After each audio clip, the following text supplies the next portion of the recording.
Welcome back, everybody, as we are joined here by SK Gaming's mid laner, Jess's 2 wins today and fantastic victories that were in. Let us take us back to that last game versus Roccat, maybe to picks and bans, because it seems to us that you're putting a lot of emphasis on banning out champions so that Candy Panda could have his vein. I think the reason why we banned so many champions on Celeber was because we've only seen 2 champions he's played, Lucian and Caitlyn. That's all. So we just wanted to put him out of his comfort zone and just focus on bot lane. That was really it. We haven't seen anything else. So it was just mainly just putting the bans on him, and because they only had 2 bans, we knew that they were only going to focus on banning OPs. So we had 3 bans, and we had first pick as well. So it looks like it worked out. There was a lot of action in that bottom lane. There was so many ganks from both FNC and Jankos. Talk to me a little about what went right for you guys as a team. How did you actually win the game once you were in it? We just focused on not being afraid, just always keeping up on our own lane, and then eventually Sven should just gank bottom and grab those kills, and then we would just get pressure overall everywhere, and I had to play champions that could just keep pushing, else we would lose pressure on bot lane as well. So it's just overall mainly on killing the bot lane. Let's quickly touch maybe on the Baron steal, because it seemed to me that really threw you guys off. You guys were so ahead, and then all of a sudden, that Baron gets stolen. Yeah. The Baron wasn't really, I mean, it was kind of unlucky because the Gragas ulti knocked away Svenskeren, so he couldn't Q smite as Elise, which you normally want to burst it with. So he only got to smite, which made the steal. A little unlucky. Yeah. A little unlucky. Yeah.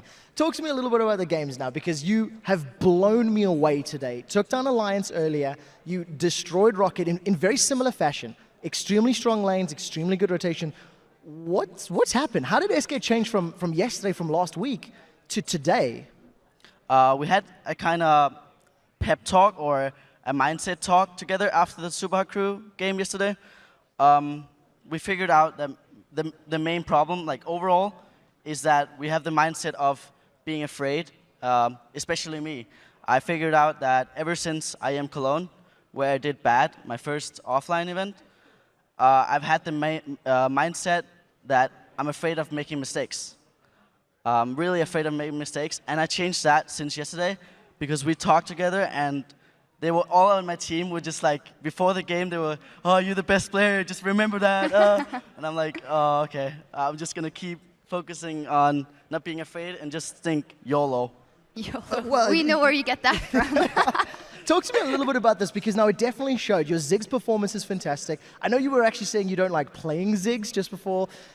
How do you make this work with the rest of the team? Because not only were you playing better, Candy Panda has been carrying the whole weekend long, and Rated's also stepped up his game. Freddy has been dominating.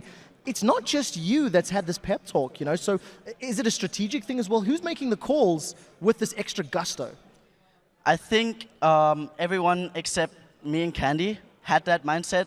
Both me and Candy were afraid, but Candy picked the thing with being afraid up since last week, but I didn't yesterday, so I just picked it up today. So actually, me and Candy are brand new players. Very interesting to hear. Now, that was a great game, but for the last game or for our next game here, it's going to be Gambit as they take on Fnatic. A huge matchup, as you would say. What are your predictions for this one? Against who? Fnatic taking on Gambit. Oh, well, Fnatic has the edge since they're, 7-0? Yeah, so I think they have the edge, but Gambit can always pull out something that will surprise Fnatic. So it'll definitely be a tough match for both teams, but I'm still sure that Fnatic can take the edge.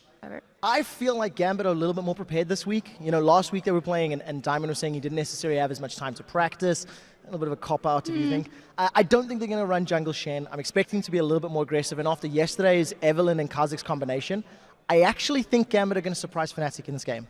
Gonna be good stuff. Thank you very much, Jess. That were some very insightful words. And now let's head back over to the FNC Joe for the next game. Thank you very much, Shocked. And Quick Shot as well, and Jesus, why not? Up next, it's a rematch of our very first match of the 2014 LCS Spring Split as Gambit take on Fnatic. But before we get into the action, let's take a look back at the long and storied history between these two League of Legends heavyweights. Most successful team, it's gonna be Gambit, I think. Lately, we have been doing maybe a bit better. I would say we are more because we won a World Championship. I just want to be better than Fnatic. We were teams of different eras, like our season was season 1. For pretty much everyone watching, for us casters, was just almost unthinkable. They were up against rosters that had been training together solidly for months leading up to DreamHack. Fnatic had a replacement and still managed to win the tournament. This Nexus will go down. Congratulations to Fnatic winning the Season 1. So when Season 2 came around, obviously the patch changes were in there, and the game evolved. I think it was partly that Fnatic couldn't adapt to it in time. We were practicing very little, and then when these strong teams started to show up, like Moscow 5 back then, we didn't know what to do versus them. They were really good, and we were used to just have easy games. They burst onto the scene, demanded respect, and started winning from basically every single event. I think we didn't lose a single best of 3 matches against American teams. We were playing good even against Korean teams. And I think they were kinda innovating the game at that time. I would actually say that Moscow 5 changed the meta, and they gave a whole new view on what you can actually do in this game. That was because we were new to the scene and we were not affected by the meta. We were like full of ambitions and we really wanted to win everyone and everything. So Moscow 5 going into the World Championships were probably the favourites for the tournament. I expected Moscow 5 to be in the final. Even though they got 3rd or 4th at Worlds Season 2, I think they would have performed much better if they had practiced harder. Moscow 5 looking very grim right now. Taipei Assassins look to take down the last Nexus turret, and they will drop Moscow 5 from the League of Legends Championship playoffs.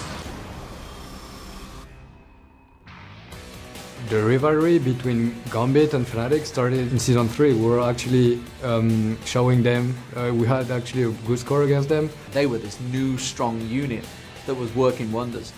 And honestly, the rivalry that suddenly grew was clear. Fnatic as team don't have really weak points. The only problem that Fnatic can have are themselves. I think it's a clash of playstyles when you compare Gambit to Fnatic. A lot of teams have what we call in England a bogey team, you know? They're a team that you just can't beat. Whatever they do, they somehow lose to them. We were trying to beat them, but unfortunately we lost a lot of games against them. They won both LCS finals. They wanted that title. They were already the spring champions. They wanted to become the European champions.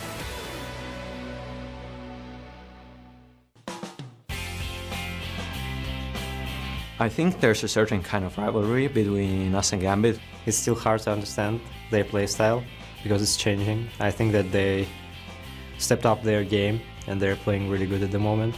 There's a lot of arguments between the two teams of who is the most successful. It's pretty much impossible because you can argue for both things. If we are talking about results, it's of course Gambit.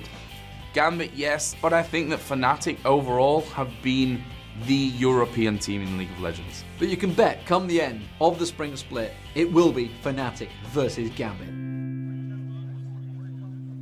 Absolutely amazing video, which I think does it justice. Gambit and Fnatic is the rivalry in Europe. Yeah, it is the two best teams we've had overall. And right now, you know, Fnatic is 7-0, but I still feel that Gambit can take games from them. Well, this match is definitely an absolute beast as Gambit take on Fnatic once again. And this is the second time that they've met in the spring split here, with Fnatic, of course, picking up the first encounter over in week 1. But yesterday, Gambit took on Alliance and looked extremely strong once again, picked up a great win along the way. And that was basically a win saying, whatever mistake Alliance does, we will punish it and just snowball it. Alex was 4-0 at some point in this game. He picked up a kill on Froggen, went top lane, punished Wicked for his somewhat weird item build, where you can just dive him every time, and you can just keep snowballing the game. And here's the scary part. Source talked about how Fnatic yesterday got a bit overconfident. You know, they made some risky moves, some mistakes, and Gambit, they will punish them if Fnatic does it again. And we also saw a bit of a return to Darian's old style. We saw him drawing people away constantly in that lane. We saw the Darian we love, and we saw the Darian that Gambit loves to play with, because they want him to split push, they want him to be a constant pain, and he doesn't even care about dying. As long as he can draw people up to him and they can take something else on the map, that's a win for him. I think he even feels better if he dies a few times in there as well. Fnatic, of course, kept their unbeaten record as they took down both Roccat and the Copenhagen Wolves yesterday. They were, though, pushed their limits as we expected against Roccat.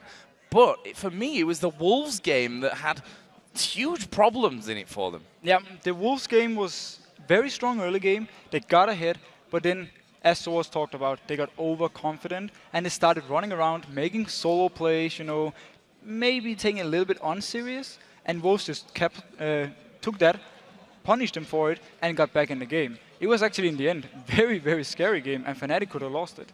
And we also saw Cyanide really stepping things up yesterday against Roccat. And that's the thing about Cyanide, that we talk about him so little, but if you actually look at how he plays, he's so very consistent. He's got good kills, scores, but the fact is they do so well around the entire map that you almost don't notice him, and he's going to have to step it up, maybe even a step further here today, against an opposite number with the likes of Diamond.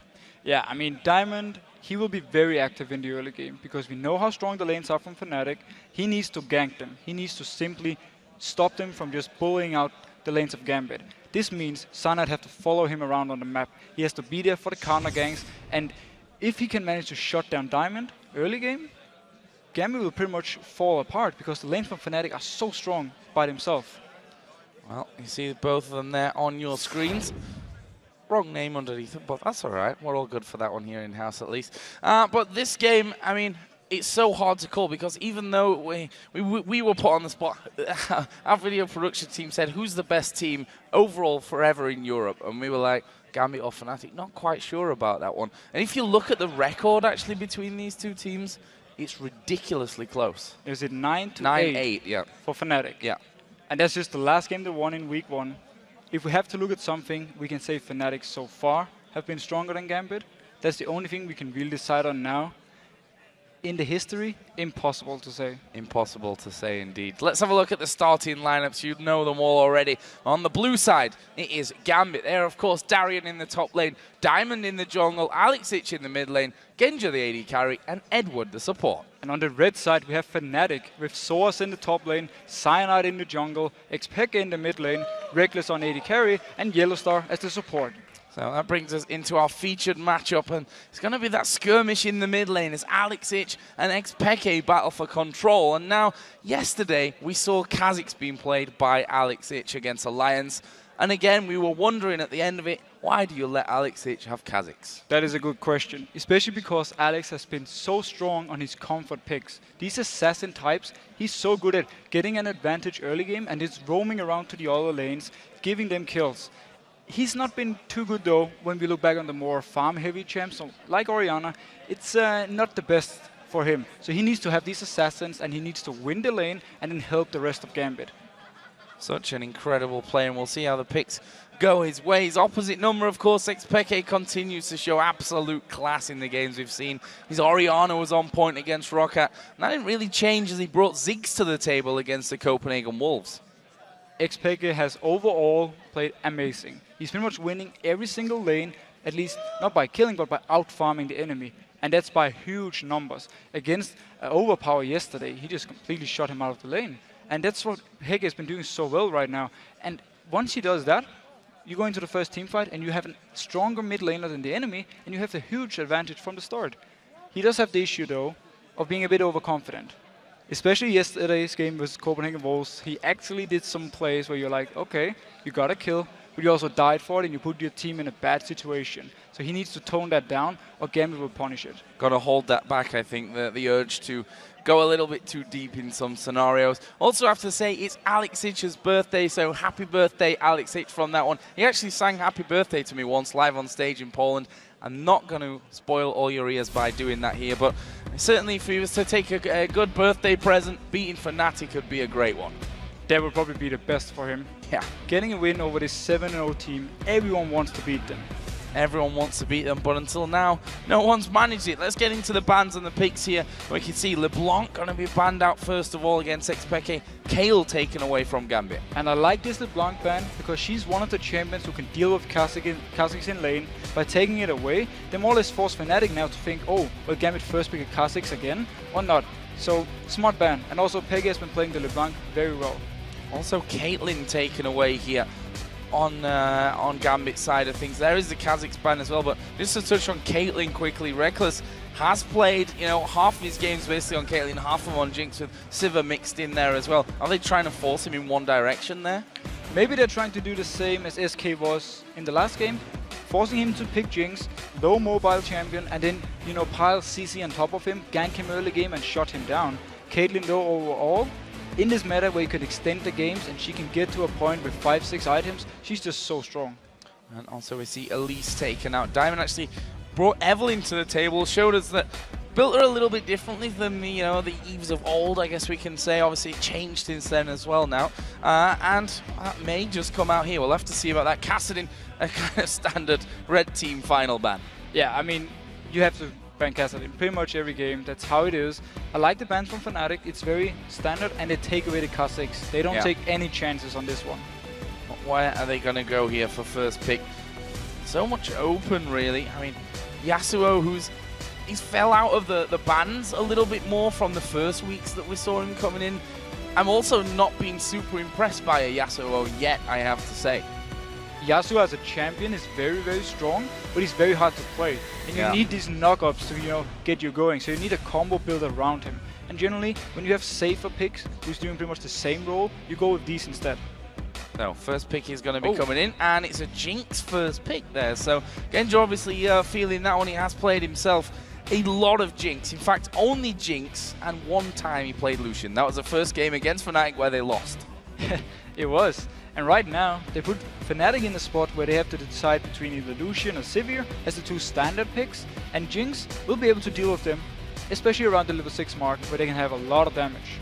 Or Reckless goes somewhere completely different. Tristana is something that he pulled out quite a lot last year. You can see a Cockmore about that one. Huh? We talked about Cockmore earlier. I want to see it. I don't expect to see it, but it would be nice. I'd be very surprised if we did, but who knows? Who knows what they're going to throw our way. Fnatic here really running that clock down. You can see that very concentrated at this point. These first two picks are going to be so important for them. What are they going to go with? That's not a bad one. Let's take Lee Sin away from Diamond.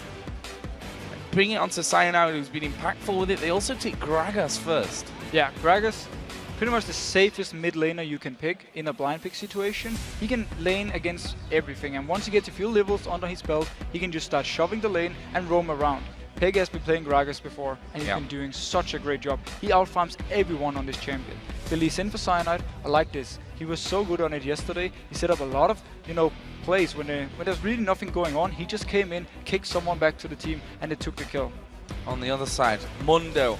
Those big tanky top laners, obviously in big contestation point at this point, and it's actually, Dr. Darian on Dr. Mundo loves that kind of champion where, he's got the movement speed, he's got all that health regen, he can just do whatever he wants. He can do pretty much everything he wants on the map, and he wants people to come and try and kill him, so Gambit can do something else.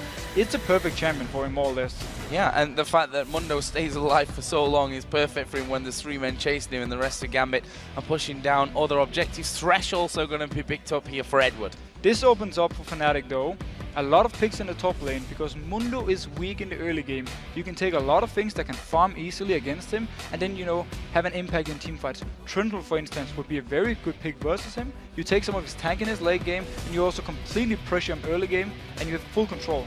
And actually, we saw the first time that these two teams met in the first game of the season, Trundle versus Mundo in that top lane. First time that we saw Trundle coming in, well, first time that we'd seen Soaz really committing himself to these tanky top laners. But it worked for him. I mean, he was so strong that game. Once you get the Blade of the Rune King, you can split push. You don't even have to be just full tankish. You can just run around the map and keep pressure everywhere. And we talked about how much damage he has on turrets. So if you actually get to that point, you just gotta pile the turrets down. That could also, I'm not going to rule it out just yet, even though we weren't impressed with Gragas top lane. I'm not going to rule it out just yet. Fnatic could react to that one. I'm going to take the chance and rule it out. Okay. Because Soaz has said how boring tank Gragas is. He's also played Shen after saying that. But you do nothing on a tank Gragas other than stand there and then throw your ultimate when the fight starts. You throw your belly into people's faces at the start of the fight. Let's have a look though what Gambit are going to finish off with. I don't expect Warwick to come out, no. I don't expect Diamond to have Mundo on the jungle, I'll put it that way, so that Warwick could go elsewhere. I don't think it's going to be Heimerdinger either. Edward always playing with us, but they've got the AD carrying support, they've got the top laner, so we're looking for a mid laner and a jungler here. Zed and Eve. Eve is locked in. From what we saw yesterday, it's actually AD Eve with Blade of the Rune King, and he focuses 100% on just auto-attacking and catching out targets. And the ultimate for him late game, pick up Zed as well. Scary stuff.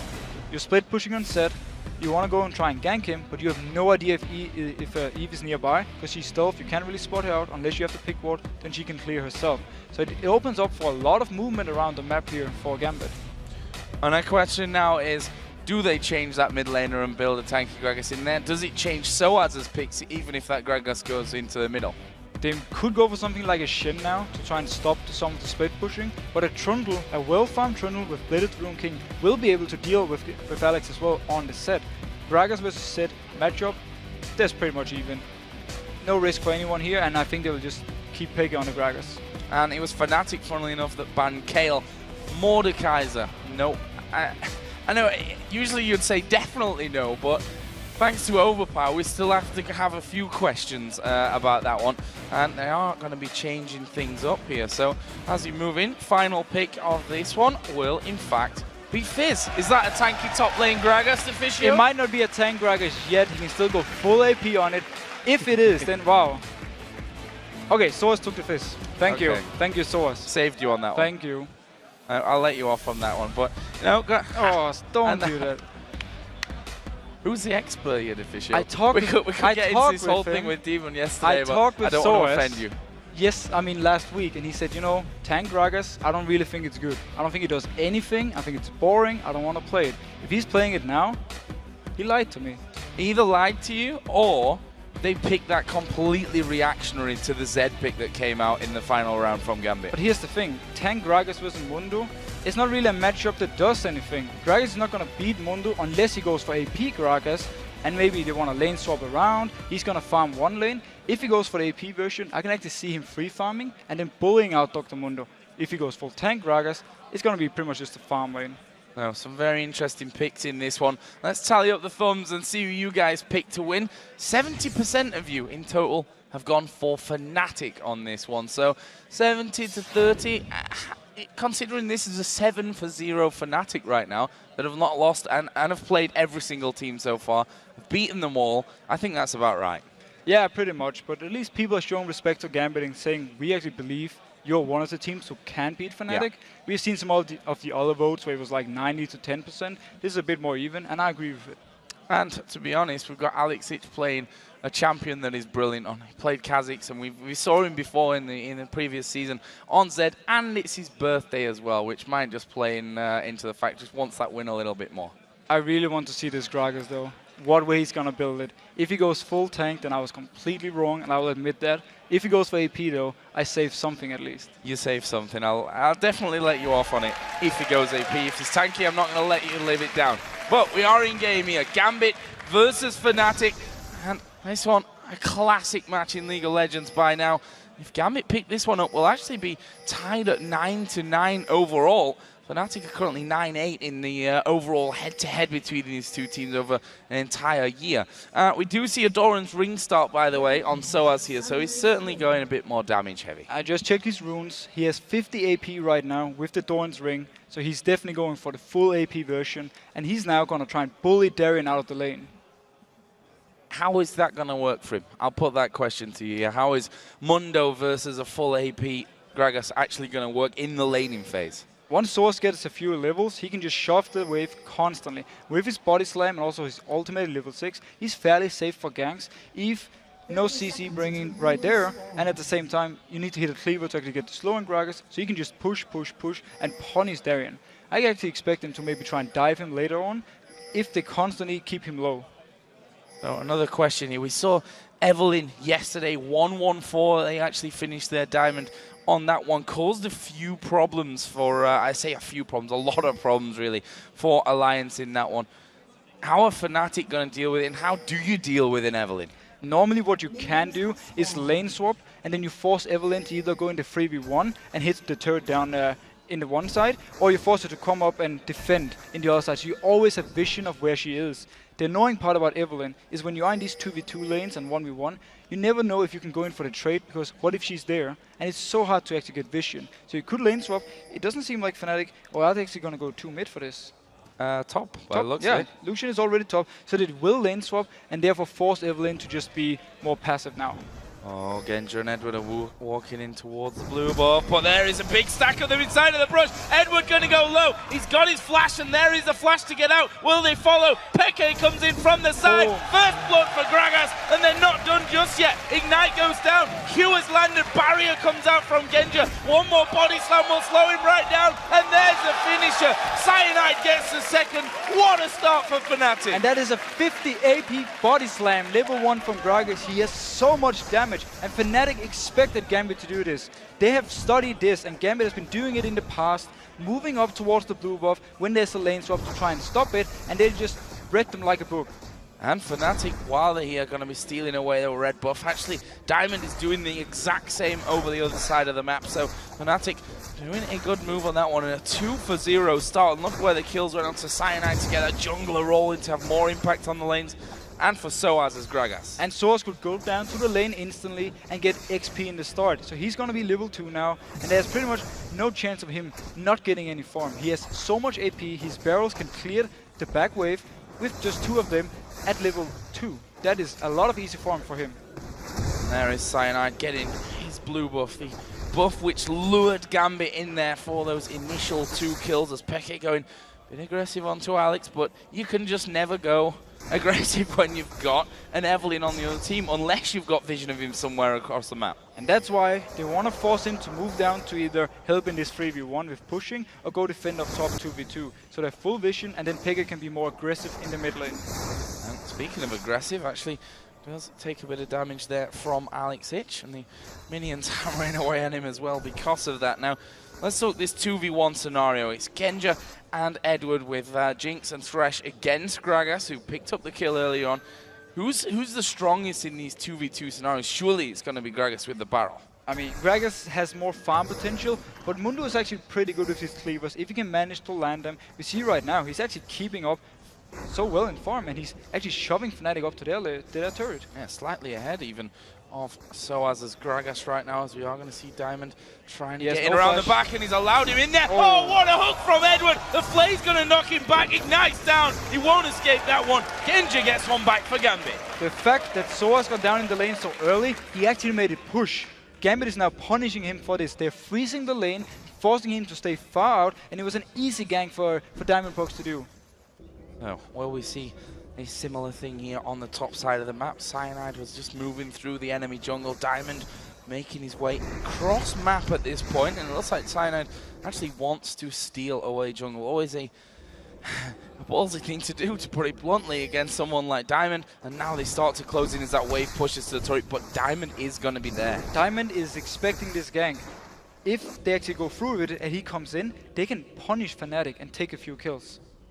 Diamond just moving off to the left-hand side of that lane, just to see how this one all goes down. He's going to let Cyanide get as close as he possibly can. Darian takes a lot of damage, actually using his flash to get out there. Fnatic didn't really take much damage from the turret at all. Very smart by Fnatic. As soon as they see Diamond, they just back out. Cyanide didn't even go in for Darian. He just safeguarded out instantly and got out alive. Smart play.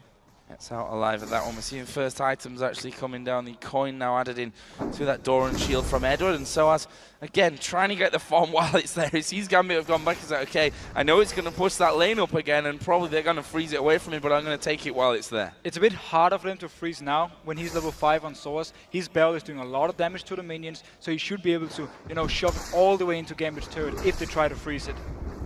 It still means he's open for ganks from Evelyn though, and then he still has no flash. Still no flash, and body slam only gets you so far as Peke Just going to dodge out of the damage there that Alex throws his way. And one thing's for sure, you don't want to get Alex rolling, or let Alex get rolling, I think is the right way we should be phrasing that one, on this Zed, or on any assassin. And Alex is just free farming right now. Normally Fizz... He could kill Cyanide. He can actually go for him. Yeah, I was going to say, he could totally kill him at this point. Oh, Peke can walk in, he'll just chase him down for the kill, and there is the second one. Diamond coming around. That was surprising for me that Cyanide stuck around with half HP knowing Alex is level 6. Yeah, I know. Cyanide completely underestimated the damage Alex could do, and at the same time, Diamond came in as backup for Alex, so he felt safe doing the dive, even though it was 1v2 at the start. Did go low from that one, but they got the 2 kills out of it, and after what was a bit of a disastrous face check start from Gambit, they actually have the lead in the gold and in the kills now. Simply due to the fact that they were winning the mid lane so hard, and the gank coming in bot lane, they have now completely gotten back in the game. And Alex, we talked about in the pregame, once he gets rolling early, he can help the other lanes and really start dominating. See that Reckless is starting to gain a nice CS advantage here though when you compare those two AD carries, 63 to 44.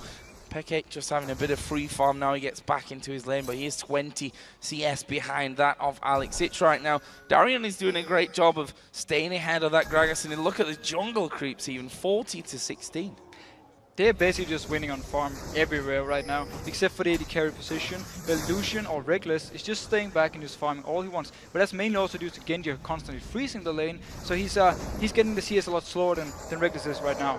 Yeah, and also because of that kill, he's pretty much bang level on gold with him overall. There is the blue buff coming up. Alex just going to be pinged back onto that one so that he can be taking that one away. Actually, funnily enough, if we think back to yesterday's game, we saw Diamond taking most of the blues and leaving Kha'Zix without that blue buff. Yeah, I mean, right there, I think what they simply said was, Kha'Zix, you're strong enough, go bot lane, and then you take the enemy blue buff, and I just get my own. And that's kind of what happened for them. This game, though, they just want to keep Alex snowballing. They want to give him everything he needs to constantly harass Peke. This is just completely wrong for Peke from the guy we have seen the last few games, where he dominated the lane himself. Now he's getting shoved in. Yeah, you can see that the Cutlass is already done here as well for Alex Ich, so he's well on his way to becoming a ridiculously strong Zed, and excited to see when Alex starts to roam. Funny enough, I should say that he heads up towards that top side, but Lee Sin was in the jungle. They were spotted in there by that ward, but when Alex starts to move around, Fnatic have to be very careful about it. Yeah, normally you want your Blade of the Rune King before you really start doing the split pushing. It gives you a lot safer and a lot better 1v1 material for you, and you can also escape ganks with it. Dragon is down to half HP. We see a ward put over. Don't think that's actually got vision of them there. That's a little bit far out, probably spotting Alex going around the side, but Fnatic nowhere near that one. Gambit pick up an incredibly good Dragon. Gambit simply punished Fnatic for having that bot lane top. That's why you normally don't want to lane swap away from the Dragon area, because you lose all the control on it, and simply free Dragon for Gambit, and they're just in the driving seat. Now, top lane is actually pushing out right here. We see Peke getting himself that blue buff. Diamond just picking up his red as well. Top lane turret is down to half HP. Interested to have a look at the bottom turret as well, where the other 2v1 is taking place right now, and so as because of that barrel clear that he's got, there's actually a full HP on his turret. Yeah, he's been able to keep them away. It is due to the barrel and due to the fact, again, they were just freezing it. He is falling far behind in CS though, compared to Darren, who's just getting every single one. Yeah, pushing that right up onto him as we see the zap coming through. Are Gambit going to go in heavily for this one? Actually, Evelyn is not there, as SOAS trying to bait out Genja. Wow. What a bait it was as well. Genja down to half HP, he's used his barrier, and he gets kicked back in. Cyanide gets that kill. What a bait by SOAS standing on the traps there. What a bait. He wanted Genja to come in and auto tag him, and he instantly just shot him back. Oh, Fish is coming out. Peke not going to follow it up, though. He was scared that the death mark was coming his way. In the end, Alex Ich decided not to go all in on that one. No flash, actually, on Peke, so he needs to be careful what he wishes for in this fight. Yeah, but right now, though, when Alex is so low, if he should go in for the kill, he might actually risk dying himself. So, smart play by Peke, and actually getting a little bit back in the lane. See about that one. Diamond has come up now into this top turret to help things out. A bit of more poke damage avoided, and there is the death mark coming down. Has he got enough damage? I think he does. It pops. He's still alive, but he'll finish off, and Alex Ich gets his second kill of the game. We see right here Peke using his Trickster to to avoid some of the damage from Alex, immediately he jumps in on him because now he can get the kill without any problems. Had he saved this Trickster, he couldn't have done the same. Diamond started to come up there, and I think he was like, I'm in behind him, but I'm not sure that we're actually strong enough at this point to avoid that damage being turned right around on us and allowing Yellow Star and Reckless to actually pick up a kill. If you look at the AD carry CS, it's a massive difference. It's a huge difference. We also had Genji just dying before when he actually finally got into the turret of Fnatic. So all in all, oh, great Tibbers. Tibbers going down, and Darian flashes straight away from that one. There's no tower. The culling's going to come through, but is it enough damage? It will be with a flash. Reckless picks up the 4th of the game for Fnatic. Tied on kills now. Cyanide is actually coming around as well. And this game is just insane. There's plays everywhere. 2v1 they make them, 1v1 in the mid lane, they make the plays. Now they can pressure this turret. Eve is coming around, but again, not sure how strong actually Diamond will be in that scenario, and apparently strong enough because Fnatic not wanting to risk that at all, backing straight away from it. 20 CS lead also that Alex has, as well as that 2-0-1 Blade of the Ruined King. His Death Mark will be coming off cooldown here shortly as well, and you can bet that he's not scared about using it. And Alex has just loved this lane swap because it meant that Cyanide couldn't help Peke at all, and Alex was just left alone against him and could just dominate him. Actually, the lane swap kind of backfired for Fnatic in that case, also with Source being behind on CS, but we do have Reckless though as the saving grace. Saving grace. But will he be able to avoid Alex Hitch later in the game? It is not going to be easy. It's not going to be easy, but we do have Yellow Star who can pick up what's it called again? The bell? The what? You're confusing me. I don't know what you're talking about. For some reason, I forgot the name of it, but he can pick up Mikhail's Crucible.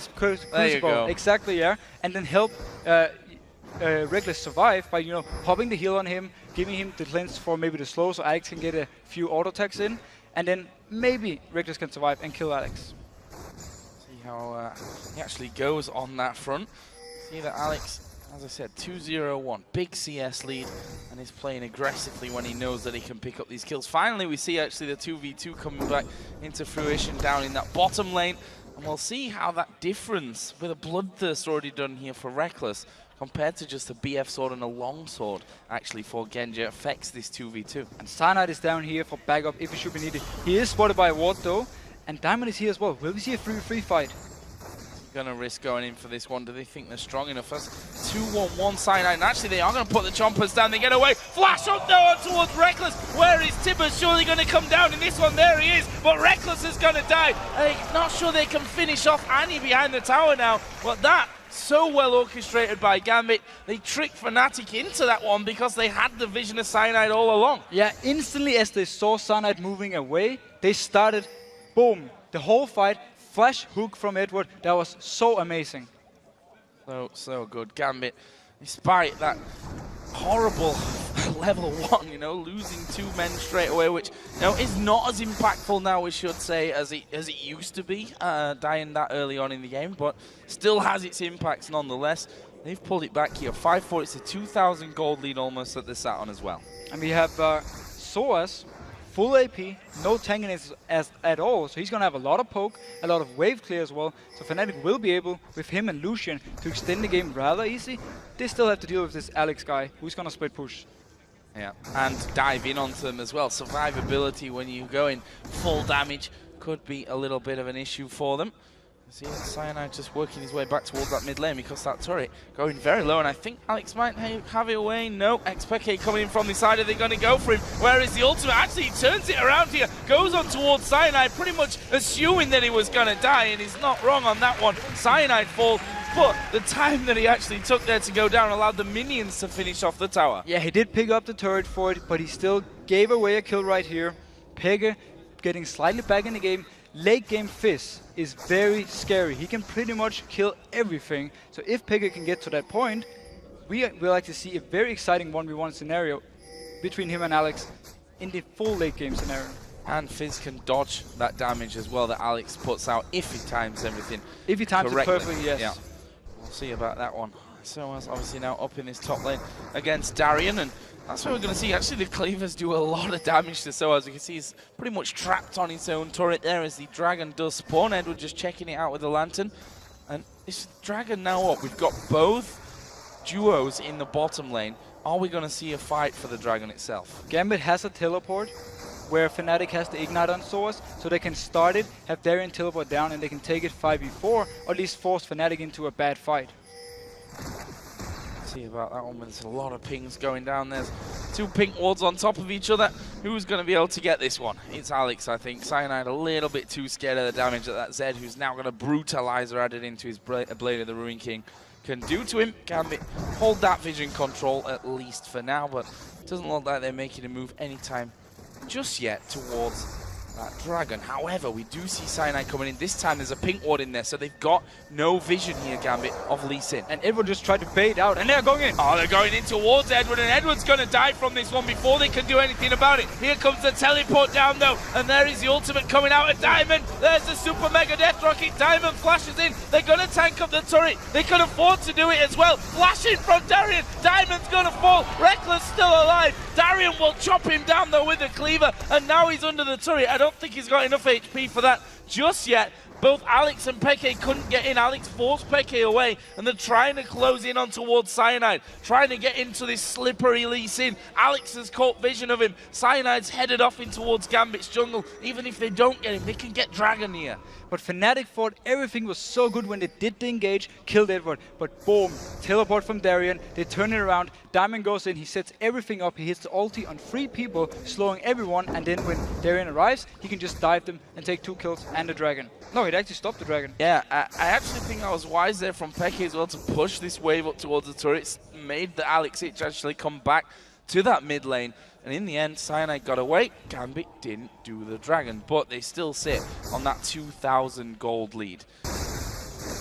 And they managed to get 2 kills bot lane here, making them even stronger for the next Dragon fight. And Alex will just continue to farm at this point and get stronger and stronger. Once he gets the last Whisper, he can kill everyone.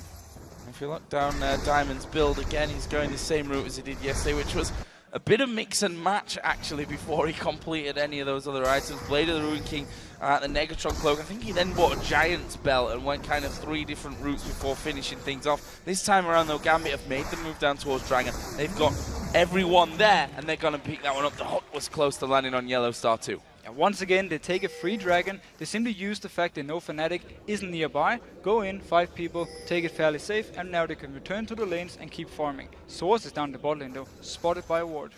That ward's in the tri-bush and nothing they can really do about that. Honestly, it's Reckless that's got the sweeping lens at this point, the AD carry, so they can't actually clear that one out. They do get spotted. Are they going to go in for it? There's a flash, Timbers! Oh, they're going to blow him to pieces. Edward goes low. He's a dead man. Not going to escape that, but Diamond putting some counter pressure in. Alex Itch and Darien are both coming around. Chopper lands onto Yellow Star. Don't think he's going to get away, but can they get any more from it? Super Mega Death Rocket. There's the Choppers. Death Mark is on Reckless. He goes down. Gambit are cleaning house, but they've gone low, and they're starting to back away. Wise move, Peke's there. Gambit should get out now. But Gambit is simply moving as soon as something happens.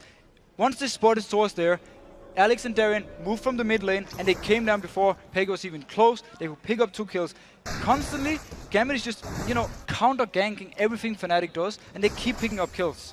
This is the closest that Fnatic have been to losing a game thus far this season. 7-0, they are perfect record. Darien is pulling 2 people underneath the turret there and not caring about the turret hits or the damage that they can throw his way. He now has that Spirit Visage. He's got himself a Giant's Belt as well. He starts to get to that range now, that area now where he's just uncontrollable. Completely uncontrollable. He actually gone for the Black Cleaver before the last Whisper. It's a fan of build, and again, it's just going to give him so much damage in these fights. There's no armor though on Fnatic's side at the moment. No armor as of yet. Obviously, they're missing that usual tanky top laner that we're just so used to at this point. Going in instead for that Morellonomicon. We'll get that word out. So got himself the workings of that Void Staff here as well. Right now, Gambit putting down the damage onto this bottom turret, which for me, been up far too long considering the amount of action that's gone on down there. Yeah, but every time there was action, Both teams kind of backed off That's or went true. to Dragon, so they never really got to do anything on this turret, and they won't even on this wave. Nope. Soaz really wants to keep that turret alive there, using everything he's got. Peke gets caught out. Is he going to be able to dodge the death mark? He's timed it right, but Diamond comes across the side there, and, well, they didn't finish it off. I'm quite surprised. Well done by Peke, though. Oh, the rocket! Super Mega Death Rocket going through! Wow! Across the map from Genja. Brilliant! That was amazing hit. Wow, what a game though. Alex didn't want to go for it because there were 4 people from Fnatic. He didn't want to risk dying and then simply giving free go for something like Reckless. Instead though, Genja said, you know, I got this. I got this. Boom.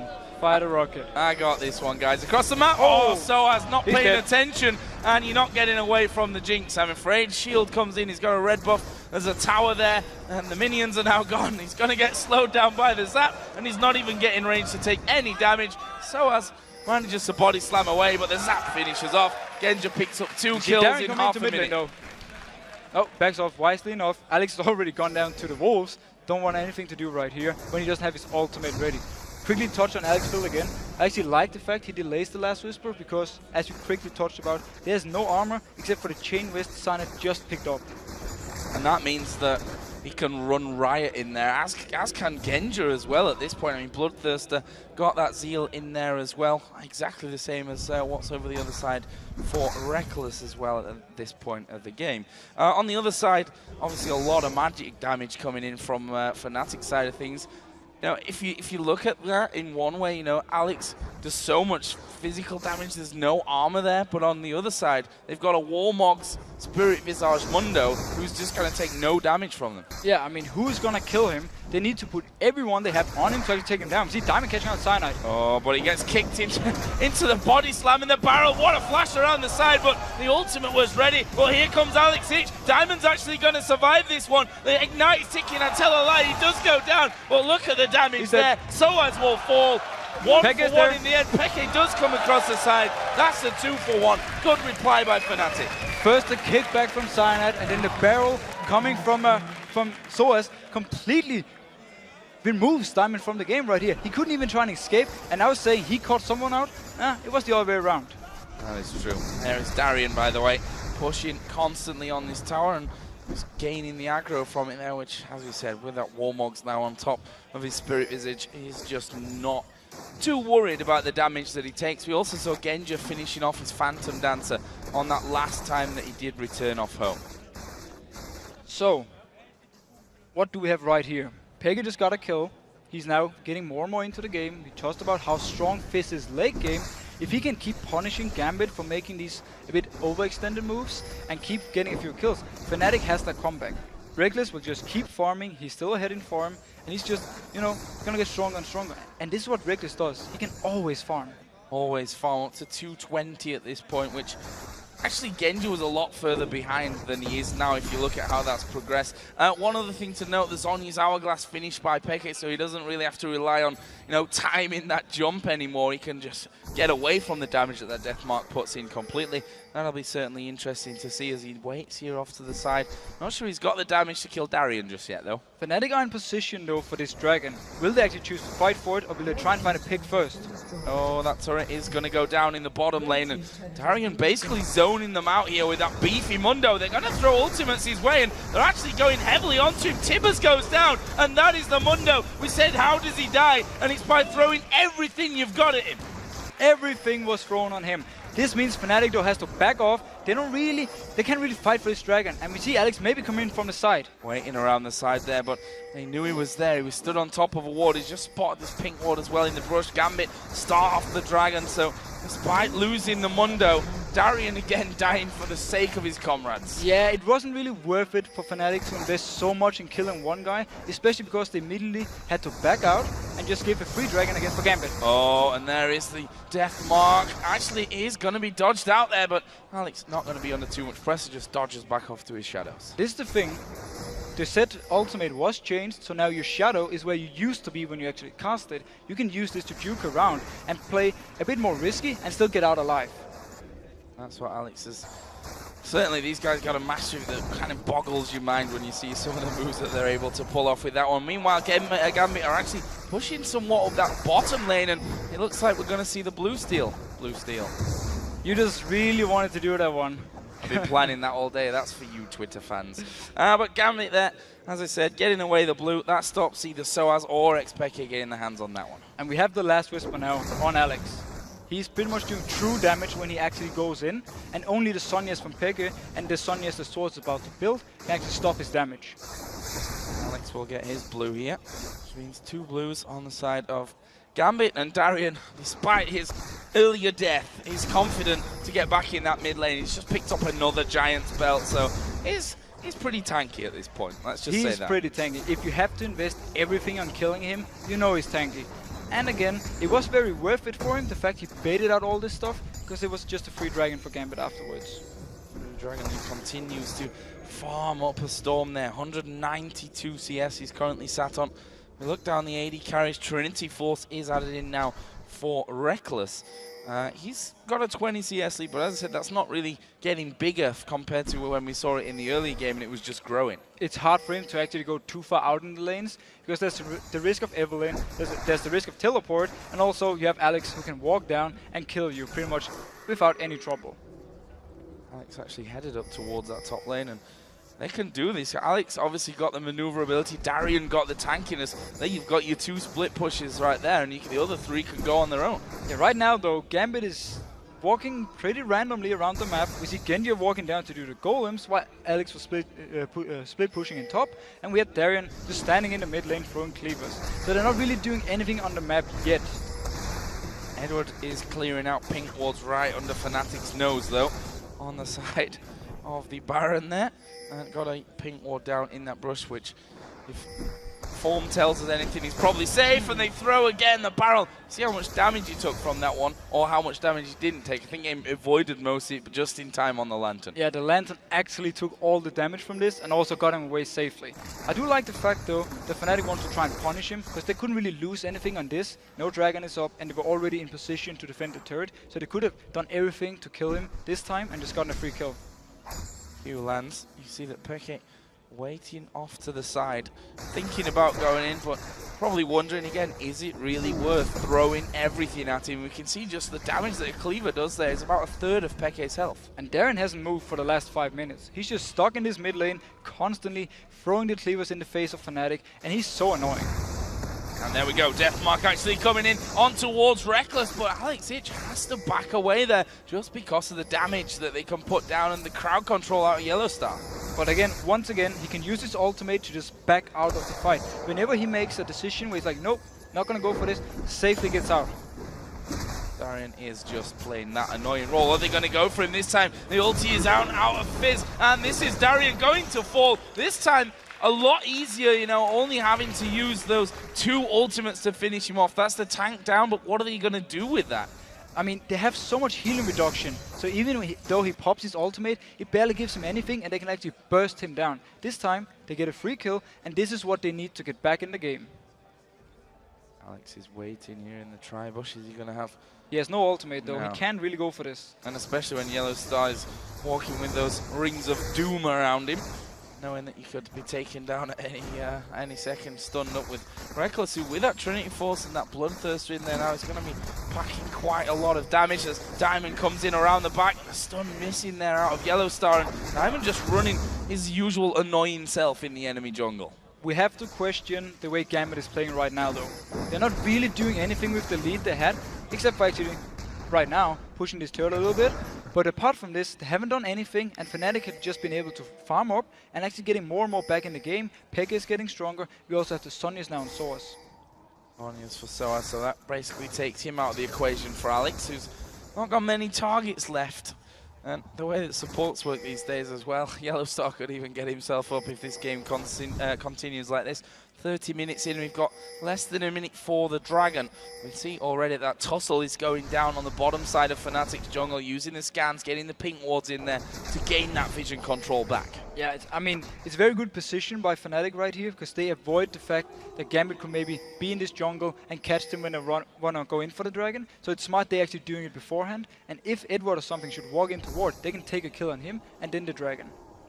There's another scan coming down this time for Gambit. They're starting to walk up a little bit more. Diamond is going to face check this one. Actually, a lot of damage will be blocked by that Banshee's Veil, but the rest of it is going to be coming in. And there is the kill. Deathmark goes down on towards Yellow Star. Is going to be enough to get it. Genja actually secured it from the side of that one. And now Peke is chasing. He's Zonya's. Alex is trying to get away. Actually dodges away. Soaz is going to try and chase him down from this one. And he does manage to finish him off. Meanwhile, Peke has jumped back over to the blue. I think Gambit are going to make a play for that mid tower here. And Darren is just chasing Soaz right now. He wants to get him. And he's going to be able to stick to him here. Those cleavers doing a lot of damage, but, well, actually got a little bit too carried away with that one because he decides not to chase in there after all, and that's where it didn't get any more pressure. But just as we talked about, Fnatic had the position in the jungle to catch out Gambit. They thought they had the full control and they could just walk in where they wanted to. Instead, they found a fizz and Diamond died for it. Alex almost made it out alive. Beautiful jukes from him. Now, Darian is going to try and zone them away because the dragon is spawned, of course. And Genji can pretty much do that one on his own right now. Doesn't need the help of his team. Actually, Peke moving forward towards Darian. He saw how they can take him down last time with just 2 of them, which, you know, you compare that to 10 minutes ago where it took all the ultimates that they could throw at him to take him down. That's also a worrying sign for Gambit. Yeah, that's definitely something they have to worry about because, again, Fnatic will get stronger. The champions they have all do well in the late game. And you also have an Annie with some perfect engages so far with the tippers. Combine that with the barrel from Soaz, and all of a sudden you have a team fight on you don't really want to take. Let's have a look down the CS here. We're 32 minutes in. We've got 300, over 300 on Reckless. We've got over 300 on Alex Ich, and well, Genja's not too far away from this one either. And if you look down the total golds across the board, between the 80 carries only 1,000, but the mid lane at 3,000. And now once again they chase down on towards Darian. He gets knocked up, knocked back by the barrel, and he's going to go down again. They throw a couple of good big ultis onto him, but they've taken him, and that's the tank out. They can go for the turret. Tibbers tanking it up. They can take this. They can even keep going. Peke is going top lane to stop the push from Alex, and right now they just keep punishing on Darian. He overextends and he gets killed every single time. And not really able to go where he wants because rather than just letting him do that and forcing him back each time, Fnatic saying, no, we're going to punish you even harder than just pushing you back a little bit in lane so that you can come back once again. We're going to kill you every time, even if it takes 2 ultimates. And this time, Fnatic finally got something for the trouble. They took the mid turret down. That is goal for everyone, and is again, they're just making a beautiful comeback. Oh, we're going to see Alex going in on towards Peke once again. Last seconds on yours, but I don't think he's got enough to get away from this one. Actually, he gets over towards Diamond, but Diamond was right there, stunned up, albeit when he came out of the stun, picks up the kill. That's the kill they were looking for. That's a lot of damage down from Peke and from Fnatic. But there's still a lot of wave clear, especially with this Gragas. He can keep them off the turrets. Mid turret is fairly low. They can just actually go in and face tank it and take it if they want to. It seems more they just want to back off and, you know, reset the whole game again. Now, let's have a look again down some of the items we saw. Oh, actually not, because Cyanide here getting pushed into. There's a flash hook landing on Yellow Star. He's at half HP, will fall. And Gambit going to back away with that 1 kill, happy with what they got in the jungle. Are they going to go straight towards Baron here? They can do it. There's 2 people dead from Fnatic. No teleport on Peke. He can only have his home guards, and they're starting it right now. They can take it very fast. Let's see if Fnatic can do anything about this one. Explosive cask is up. Actually, Alex going in there on towards Cyanide. He's going to follow him over the wall, but Cyanide safeguards off onto the minions. But that was all they needed for this Baron. That's the smite completely out of the way. Diamond and Genji are not going to make a mistake. They picked that one up. And it was such a smart play by Gambit. After the fight in top, they backed off. Fnatic actually also thought they were, you know, backing off. We have to go through our own jungle now to see what's happening. And then Gambit just catches them again and take another kill, and then they can take the Baron. This is what they needed to do. Oh, Alex is waiting here. That's Onya's. Actually was still on cooldown there. Now, the death mark could have been used by Alex, but in the end, why? When Soaz and Cyanide are there, he's probably going to be helped out from that one. Now, at least Fnatic continuing to trail. You know, we're 15-15 here on kills, but if you look at the goal, it's 7,000 the difference here for Gambit. So the Baron buff for Gambit. Even more than 7, because I just can't count. It's okay. Don't worry about it. But now we have the same situation as 10 minutes ago. Gambit is in the lead, and they have to make a move on the map.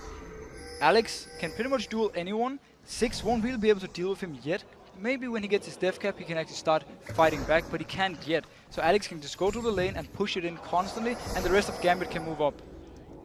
See that Guardian Angel is there for Evelyn now, for Diamond, and they only need a couple of hits with Jinx in particular here on that turret, and that will be gone completely. Leaves then this open mid lane, really allows them to split push out the side lanes as Peke here home guarded up, coming back in to make sure that they can hold on to this one. Diamond's trying to flank, Alex is trying to flank as well, and they could be in for a bit of surprise. Actually, Wisely, I think, going to give up that turret. Yeah, they were ready for Fnatic to engage to try and stop the turret going down, and then they had the perfect positions with Evelyn and Alex to come in for the back line. See if they can hold on to this one. They've got some good wave clear there with that Gragas putting out tons and tons of damage. The hook not quite connecting on towards Yellow Star there. But the poke, decent here as well for Gambit. They've got those cleavers who, they do sting at this point. You've got Alex who can throw in. You've got Genji who's got a decent range on him there as well. Will it be enough to actually break through here? Now the top lane is pushing in favor of Fnatic, so they don't have to worry about that right now. Bot lane will push up for Gambit. It opens up for the possibility to rotate on the map and then take the outer turret in the bot lane if they can keep Fnatic in their base. If they can keep them there, Genji has just taken away the blue buff and the white on the Fnatic side of things. Diamond has gone towards his top lane to make sure that that one is pushing back in the correct direction for Gambit. And Darian has just been Dr. Mundo in the jungle, stealing everything away, being that tanky beast at the front of things. He's got the Banshee's Veil now added in on top of his Spirit Visage and the Warmox. But let's see what Gambit will do. They've pushed up every lane right now. They have pretty much full control of the map, and they decide where Fnatic is supposed to be, and they decide when Fnatic, can defend. Fnatic right now, they don't really want to engage unless they get the perfect one, they knock back on someone from Gambit into their own turret, and then they can take the fight. See that the Infinity Edge has also been added into Genji's build, and looks like he is going to be finishing off that last Whisper in the not too distant future. Gambit just looking for that opening, looking for that opportunity. They did push bottom out, they're pushing top out here as well. Darian's just going to stay in middle and say, if you leave this, I am going to start pushing through. And right now, we see Genji pushing down in the bot lane. He's far away from everything. If Fnatic wants to fight, they will lose a turret for it, but at least they will have an advantage number-wise. They certainly will. Diamond and Alex between them actually getting through, and Diamond going to get caught out here by Peke. The ultimate is going to snag him, but he's got a Guardian Angel. Darian is there at the front. They've gone in on towards Yellow Star. Deathmark won't be enough damage to pop him, but Alex flashed in there, got more damage down and got the kill, and now his Guardian Angel goes down. Can he get away from this one? Only so far. Cyanide is able to follow through. Darian's actually behind the turrets there in the enemy base, looking for an exit, but I'm not sure he's going to find it. Oh, Cyanide follows him through. Hugh already connected. Jane comes in there, but they can't finish it off. Box goes down from Edward to keep them safe. In the end, it's a 2-for-1. And Fnatic, instantly as they spot Genji being gone, they just go for it. Peke is just landing the fish, and they engage. They get also they got the Guardian Angel of Diamond as well. Oh, this is bad. That's a cheeky little zone. He's going to stand on the traps, and Genji doing masses of damage there.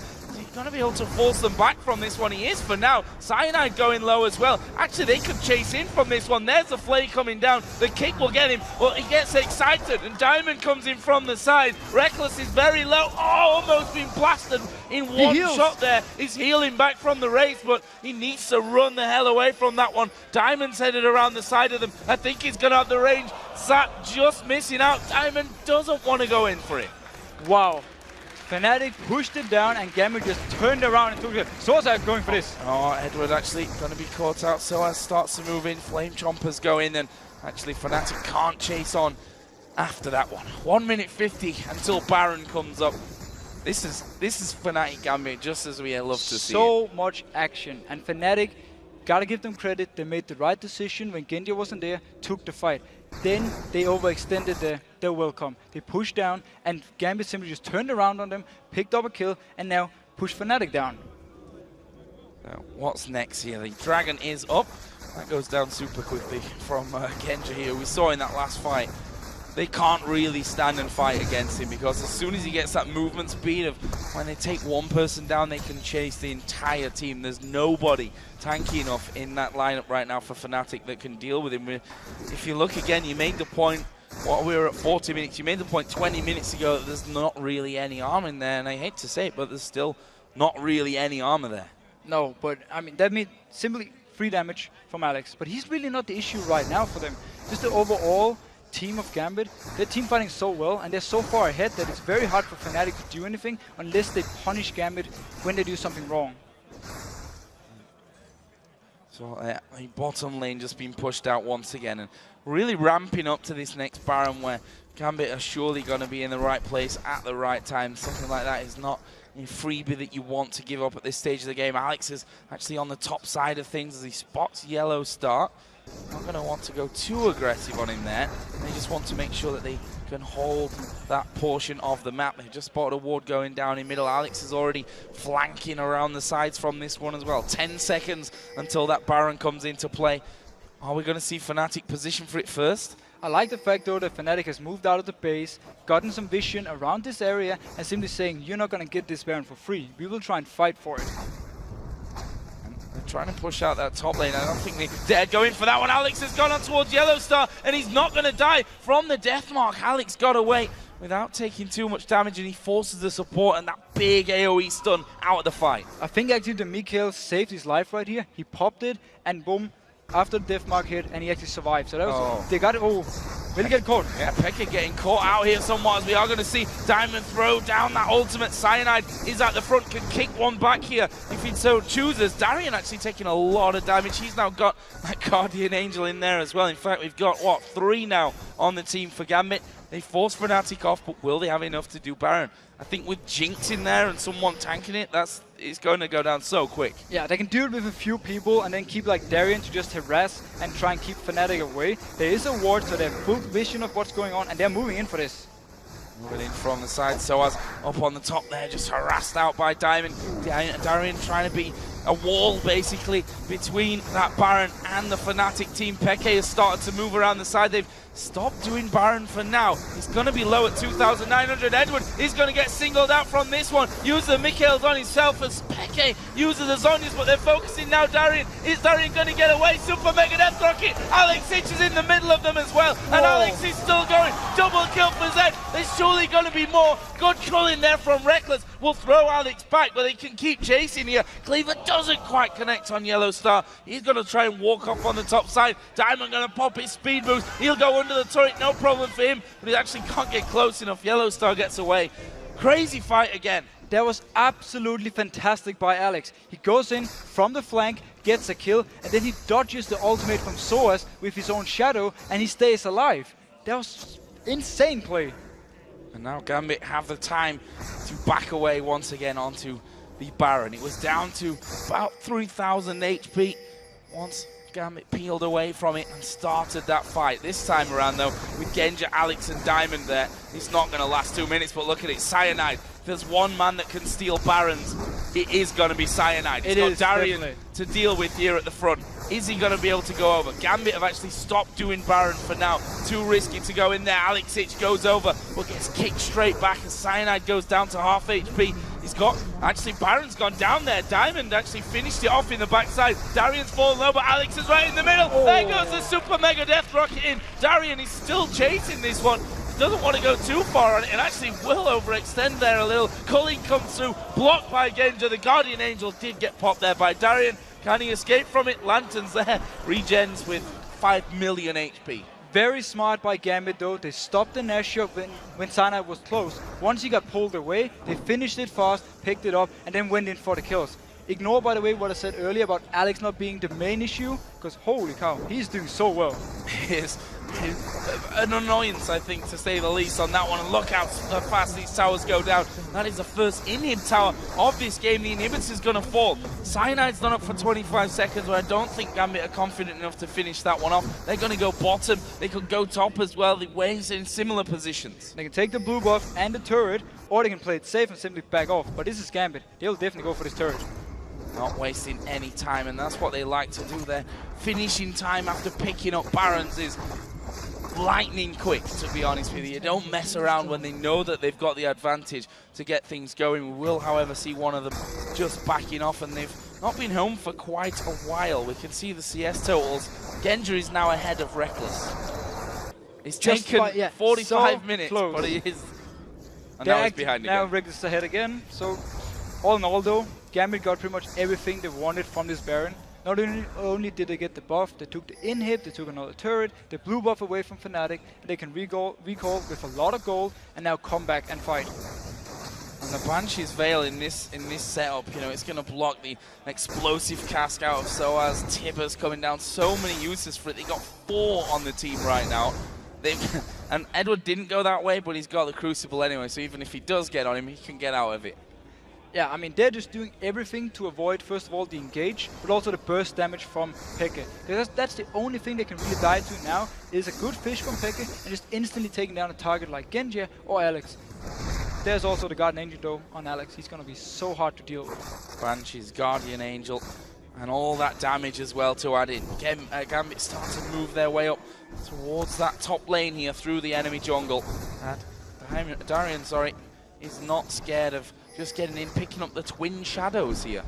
Twin Shadows for Darian. If they couldn't chase down quick enough before, then they certainly can now. That's already starting to take a lot of damage. Diamond's actually going in for this one. This could be the final fight as Soaz is going to get forced away. Super Mega Death Rocket, Zonya'd by Soaz. Brilliant timing on that one, but they've gone in onto Cyanide with the Death Mark. He's not going to die. He'll get back onto the fountain to regen. This is a 5v5 still. No one's died. Fnatic have got the regen in there. Gambit have got the Baron running on for the regen of that. And Fnatic, it looks like they've actually pushed them away. They should be able to tank up this bottom in turret, but I don't think they want to risk it. No, they're just going to take the minion wave up and then do the exact same thing. Wait for the ultimates and then go in for another dive.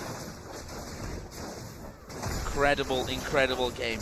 86,000 to 67,000 gold, the lead for Gambit. We're almost 50 minutes into this matchup. Gambit so close at this point to ending that 7-game win streak that Fnatic have at the top of the LCS table. But can they do it? Can they see it through, or will Fnatic come up with something somewhat of a miracle at this point? Maybe not a miracle, but it's going to be something special if they're to turn this around. Now, Ultimate is ready for Diamond. He's standing from the side. He can go in whenever he wants to for the fight. There go the Twin Shadows into it. They're going to go for Soaz, actually. He takes a lot of damage, and the Death Mark going to go off, but he doesn't die, crucially. Diamond goes low. Yellow Star will fall. Peke is low in this one as well. Can they finish him off? Genji gets right in there. They've done so much damage that it's going to take Fnatic a while to regen this one back up, and that inhibitor is going to fall. Will Gambit try and end the game here? Yellow Star is the only one down. There's actually Reckless does a lot of damage on towards Genji. Is that going to be enough, though, to hold off? Darian is still regenning through all the damage they can put their way, but there are super minions coming up now in this bottom lane. The mid lane, they're already into the base. The top lane is pushing through as well. Fnatic are holding on, but by just a thread. And all these Banshees and Guardian Angels means that Peke and Soaz can't even do any damage in these fights. It's all up to Reckless right now. He's pretty much 1v5 in these fights, and he can't do enough, obviously. So, Gambit back away from this one. Finally an inhib comes up from Fnatic. That's going to be a sigh of relief for them. But Dragon is going to go down just to bring that gold even further. Swung over towards Gambit, who, to be honest, are pretty much all full build at this stage of the game. Got that Locket of the Iron Solari in there as well. Actually, we can see that the Quicksilver Sasha starting to appear over on the Fnatic side for Yellow Star, who's got that, and the Mikhail's Crucible as well. They're simply trying to make it hard for Alex to choose a target. There's either the Zonyas to stop his ultimate, or the QSS to completely remove his ultimate, so he can pretty much only go for Cyanide if he actually wants it to pop. Now, Baron buff is gone here for Gambit.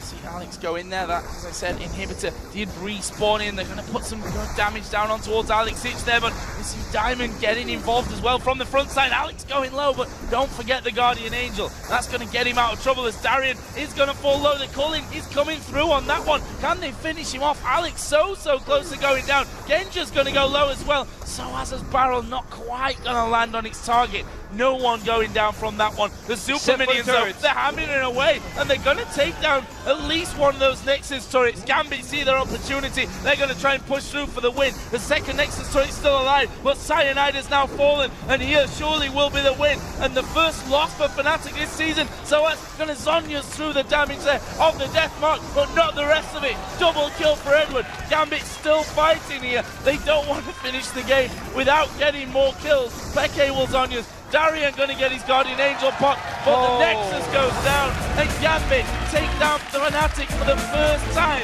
in 2014 and break that winning streak. What a game! That was one of the best games I've seen. Wow. Everything, we had level 1, we had the early ganks, we had the 1v1s. Alex in the mid lane was so dominant in the laning phase, and as well, the bot lane from Gambit together with Diamond did so much damage onto Fnatic. It's really hard to figure out where you start with a game like that. And rightly so here, Gambit enjoying their moment. As he said, I know my big play though. Birthday for Alex Itch. Yes, and what a present. Game by him. I mean, I almost feel sorry for him that I said that he wasn't the main issue at this point, because teamfight after, he goes in and he just takes 2 people down and dodges everything from Source and Cyanide and stays alive. That was one of the most beautiful plays I've seen from a set. And that is a crowning moment here, I think, for Gambit. The fact that they've had a few issues. We should probably sit ourselves down here. So excited about that one that we forgot to sit back down. So I'm going to move on here and ask you, what was the big play in that one? There were so many big plays that I'm going to be hard-pressed to single one out. I'll take 2. The one I just talked about with Alex, where he picked up the kills from the side and got out alive, dodged everything with his shadows. And then I just absolutely loved the rocket that Genji fired earlier in the game, hit Peke all the way on the top of the map and got a kill. That was a good rocket, and they're the best ones, of course, the ones that come all the way across it. But we have to talk here, Fnatic's first loss of the season. You know, it's obviously far too early to start talking about what Fnatic are going to do after this one. They're sat 7-1, which I'm sure they're annoyed that they're not 8-0 right now. But if you look at a record, Fnatic are still so good. That game wasn't dominantly one-sided for them. You know, that was a game that they could have easily won as well. And there's never any shame in losing to Gambit. Of course not. It will never make you a bad team. They had, you know, a few chances to win this, but the longer the game was, the harder it was. They kept falling behind. The level 1 was pretty much perfect for them, but the fist pick in mid lane versus Alex was a huge problem. Sanad couldn't help him due to the lane swaps, so he was pretty much left alone, and Alex just got further and further ahead. And while they slowed down a little bit, I feel like Gambit had it under control pretty much the entire game after that. Was that a technical, a tactical fault from Fnatic to force that 2v1? We talked about it earlier that that's the best way to keep a hold on the Evelynn, to know where that Evelynn's actually going to be defending or pushing on those lanes. But because of that, it left Peke a little bit more isolated in middle. Do you think that cost them in the end? Yeah, I actually think it pretty much cost the game. Also the fact that Source went bot lane at level 1, he got the early level 2 by pushing the wave, and then they could freeze it. So he was stuck in the middle of the lane, and then Diamond could just come in for an easy kill on him, and he also fell behind in CS compared to Darien. So all in all, the only one who benefited from this lane swap was Reckless. Everything else went in favor of Gambit, gave him the whole early game lead. They just snowballed it. And then we just saw some great individual plays to keep this going. Yeah, and Darien, I have to touch on him again, playing Mundo. Super tanky at the front pretty much the entire game. Went a little bit. Yeah, but they were throwing everything at him. A lot of teams will simply push him back, scare him off, and, you know, he just comes straight back to you. He's kind of like a boomerang. But they actually took him down 2 or 3 times. They threw a lot at him, but they stopped him from doing it. That is true. I mean, the times where he got the Dragon for Gambit by tanking up all this damage, it was worth it. The rest of it, not too much. He was basically just giving free kills to both Source and Peke. Not exactly people you want to give a chance for a comeback on. There was also a time in that one where Gambit were walking somewhat randomly around the map. I mean, is that a weakness that we spot there in Gambit? That, you know, maybe indecisiveness or lack of plan at certain points in the game? I'm not sure exactly why they didn't do too much. Maybe they were waiting for some certain items, so they're just farming up, got back to recall, you know, bought these big items and got back in, and then they started contesting for the Baron. It wasn't still, they gave a lot of chances for Fnatic to actually farm up, and it could have been a little bit smoother if they just used the advantage they have. Which is something that Gambit usually do as well. I think, you know, Fnatic are obviously the team to beat these days. Even though Gambit have done them, Fnatic will remain the team to beat, obviously at 7-1. It does, however, put Gambit at 6-2, which pushes them up the table and puts them clear of Rocket after they lost to SK earlier. They are, for me, we talked about it before the game, the 2 best teams in Europe, Fnatic and Gambit. They deserve to be in this position. credit to Rocket still. They lost today, yes. They lost to Fnatic, but they're still a great team. And I'm sure we're going to see them coming back next week, bouncing back. And again, fighting between Gambit and Fnatic for these top spots. Well, let's hear the story directly from the horse's mouth. We have Alex H from Gambit after that incredible game. He's standing by with Shocks and Quickshot. Thank you very much. First off, happy birthday, of course, Alex. And I would say Fnatic gave you guys a birthday present, but it was hard worked for, hard fought for by you yourself, actually, on Zed. Talk us through the pick and bans phase. Maybe for us, what was interesting, the Gragas. Did you think that it was going to go mid? I really saw that Gragas is going mid.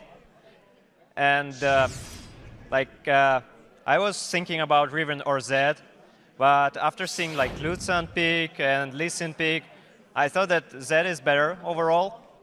So I decided to pick Zed, and then they pick Fizz, and I'm like, okay, if like Fizz is strong against Zed, it will be tough. But I was sure that like Diamond's backup will be better than Cyanide's for me, and I thought it will be stronger 2v2. So I thought that I would be okay in lane, and overall, like, my team didn't allow me to play Zed, but because I got birthday, they allowed me one time. Well, I think it worked out pretty well. You actually got ahead of Pick in lane. I want to talk about two things. First of all, how annoying was it dealing with all of those Banshee's Veils and the Zhonya's Hourglasses? And secondly, why is Diamond Prox building Blade of the Ruined King on his Evelynn? So they got like QSS on Lutzen, they got 2 Zhonyas, and they got, what else? QSS on Yellow Star and Mikhail's Crucible that gives like, HP. So it was really hard to one-shot anyone. So I tried to just like flanking, getting from behind, and just finishing low HP people after we get all the damage from Mundo, Evelynn, and Jinx. And it was working really well. And as for Bodork, I think Diamond answered it in stream. Bodork is a really strong item on Evelynn because it stacks really good with her kid. She got movement speed boost. She got damage. It procs the Elder Lizard and E scales from 80. So Bodork gives damage to E now. So actually, it's not that bad item. Yeah, we're talking about what happened in the late game and the items they build and all the QSSs. But you get into the game. It's your birthday. And then first blood goes down, second blood goes down, and then you're like, okay, what am I going to do now? What did you do from there?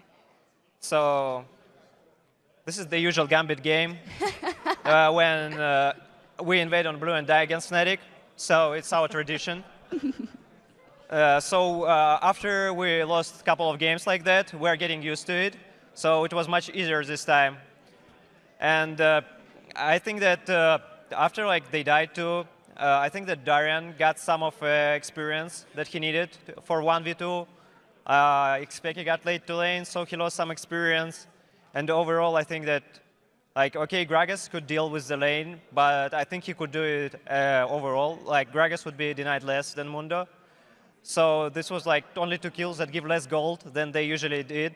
So it was okay, because they didn't even invade our blue or anything, so Diamond got free game.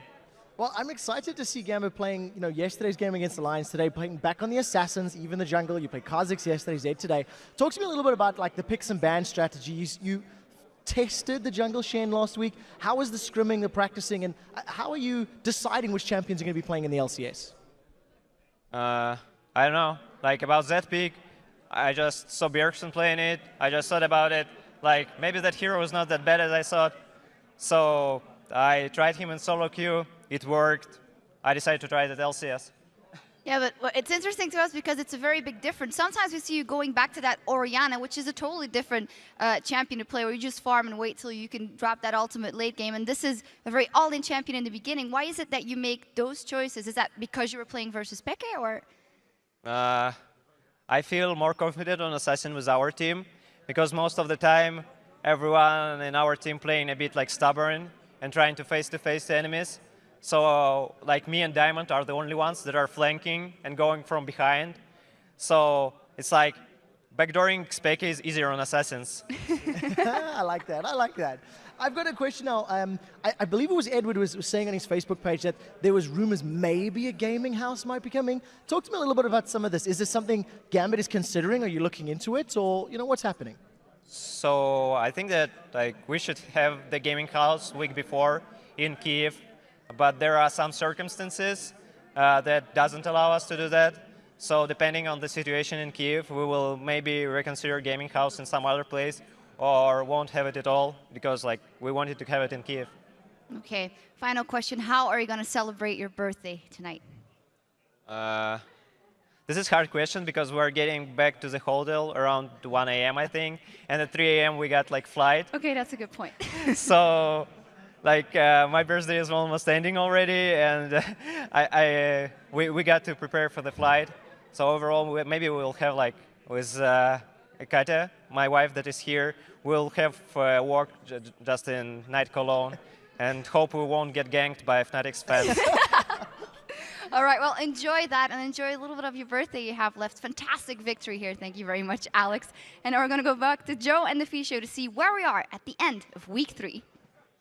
Thank you very much, guys. And with that match complete, let's take a look at where the teams stand at the conclusion of week 3. Despite their loss, Fnatic are still in first position at 7 wins and 1 loss. Gambit is right behind them, though, now in second place with 6 and 2. Rocket find themselves in third at 5 for 3, and SK in fourth at 4 for 5 after their 2 wins today. And the Copenhagen Wolves has slipped to 5th, where they're now tied with Super Hot Crew. Both teams have 3 wins and 5 losses. Millennium remain at 2 wins to 5 losses, having not played this week at all.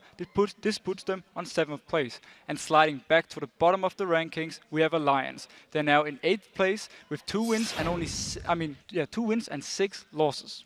Well, a lot of impressive gameplay in the books this week. Let's have a look back at some of the players who turned in some outstanding performances in their position, starting off in the top lane with Mima. Mima was amazing this week. We talked about earlier how he's been underperforming. His KDA in week 1 and 2 was 1.44. His KDA in week 3, 14. That is an insane number. He played the Shyvana and he dominated on it. Most top laners has gone away from it now. He kept playing it and he was so good. Well, that moves us on then to our jungler, and no real surprises from this one. Svenskeren, brilliant this week. Svenskeren was pretty much the MVP for SK Gaming. He was there with the ganks. Every game he did the same thing. He got them rolling early game and he was just playing absolute fantastic. And in the mid lane, the birthday boy, but more importantly, the spoiler of Fnatic parties, Alex Hitch. And the assassin king of Europe right now. Hands down, that set play he did this game was one of the best I've ever seen, and it was beautiful. He really deserved this one. And to our AD carry, no real surprise with this one either. Mr. Rales after this weekend's performance, with Caitlyn in particular. Yeah, I mean, Mr. Rales has pretty much every week been doing his job, and he's been playing so good. This week he really stepped it up together with the rest of Super Hot Crew, and they managed to pick up the wins they needed. And with him managing to get that one as the AD carry, his support, Mixer, picks up the support role as well. Well, again, they are bottling together. They've been playing so well, and there's not much to say. His Morgana was on point. He landed bindings, he landed some good ultimates, and you know, the Black Shield was just there every time. Well, of course, one player has to tower above the others this week as our MVP.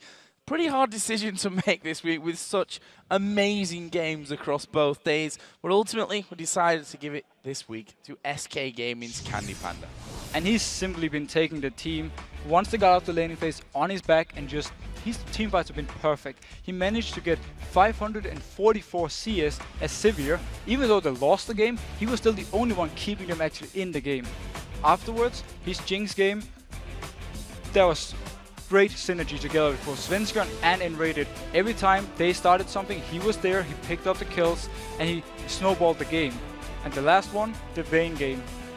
Great early game from him, and as soon as he got out of this laning phase, we just knew that he would do something fantastic in the team fights, and they couldn't deal with him. Yeah, and we've heard him in an interview before saying that he can always rely on that Vayne when he needs to be picking up a win, and they did that against Roccat. 4-0-5 he finished. By the way, that CS that he had as Sivir in the game that they lost was a record across both the European and North American LCS for this season. So congratulations to Candy Panda on that one, and for SK for having a great day today, winning both of their games. But guys, for you at home, the good news is that your weekend is just getting started, because there are 2 days of North American matches coming your way, starting on Saturday with TSM taking on XDG, and then Team Coast against Cloud9. And then we have Curse versus CLG, and EG takes on Cloud9. Those matches start on Saturday at 9 p.m. Central European Time, 12 noon Pacific. And of course, we'll be back this next week with our 4 LCS matches, which you can find all the matches here on Thursday night at 7 p.m. Central European Time, which is 10 a.m. Pacific. And those games are going to be Fnatic versus Alliance to kick off the week. Then we'll get Millennium back from Brazil, and they'll take on Roccat. And then we have Copenhagen Wolves versus the Red Hot Gambit, and we have Super Hot Crew versus Millennium.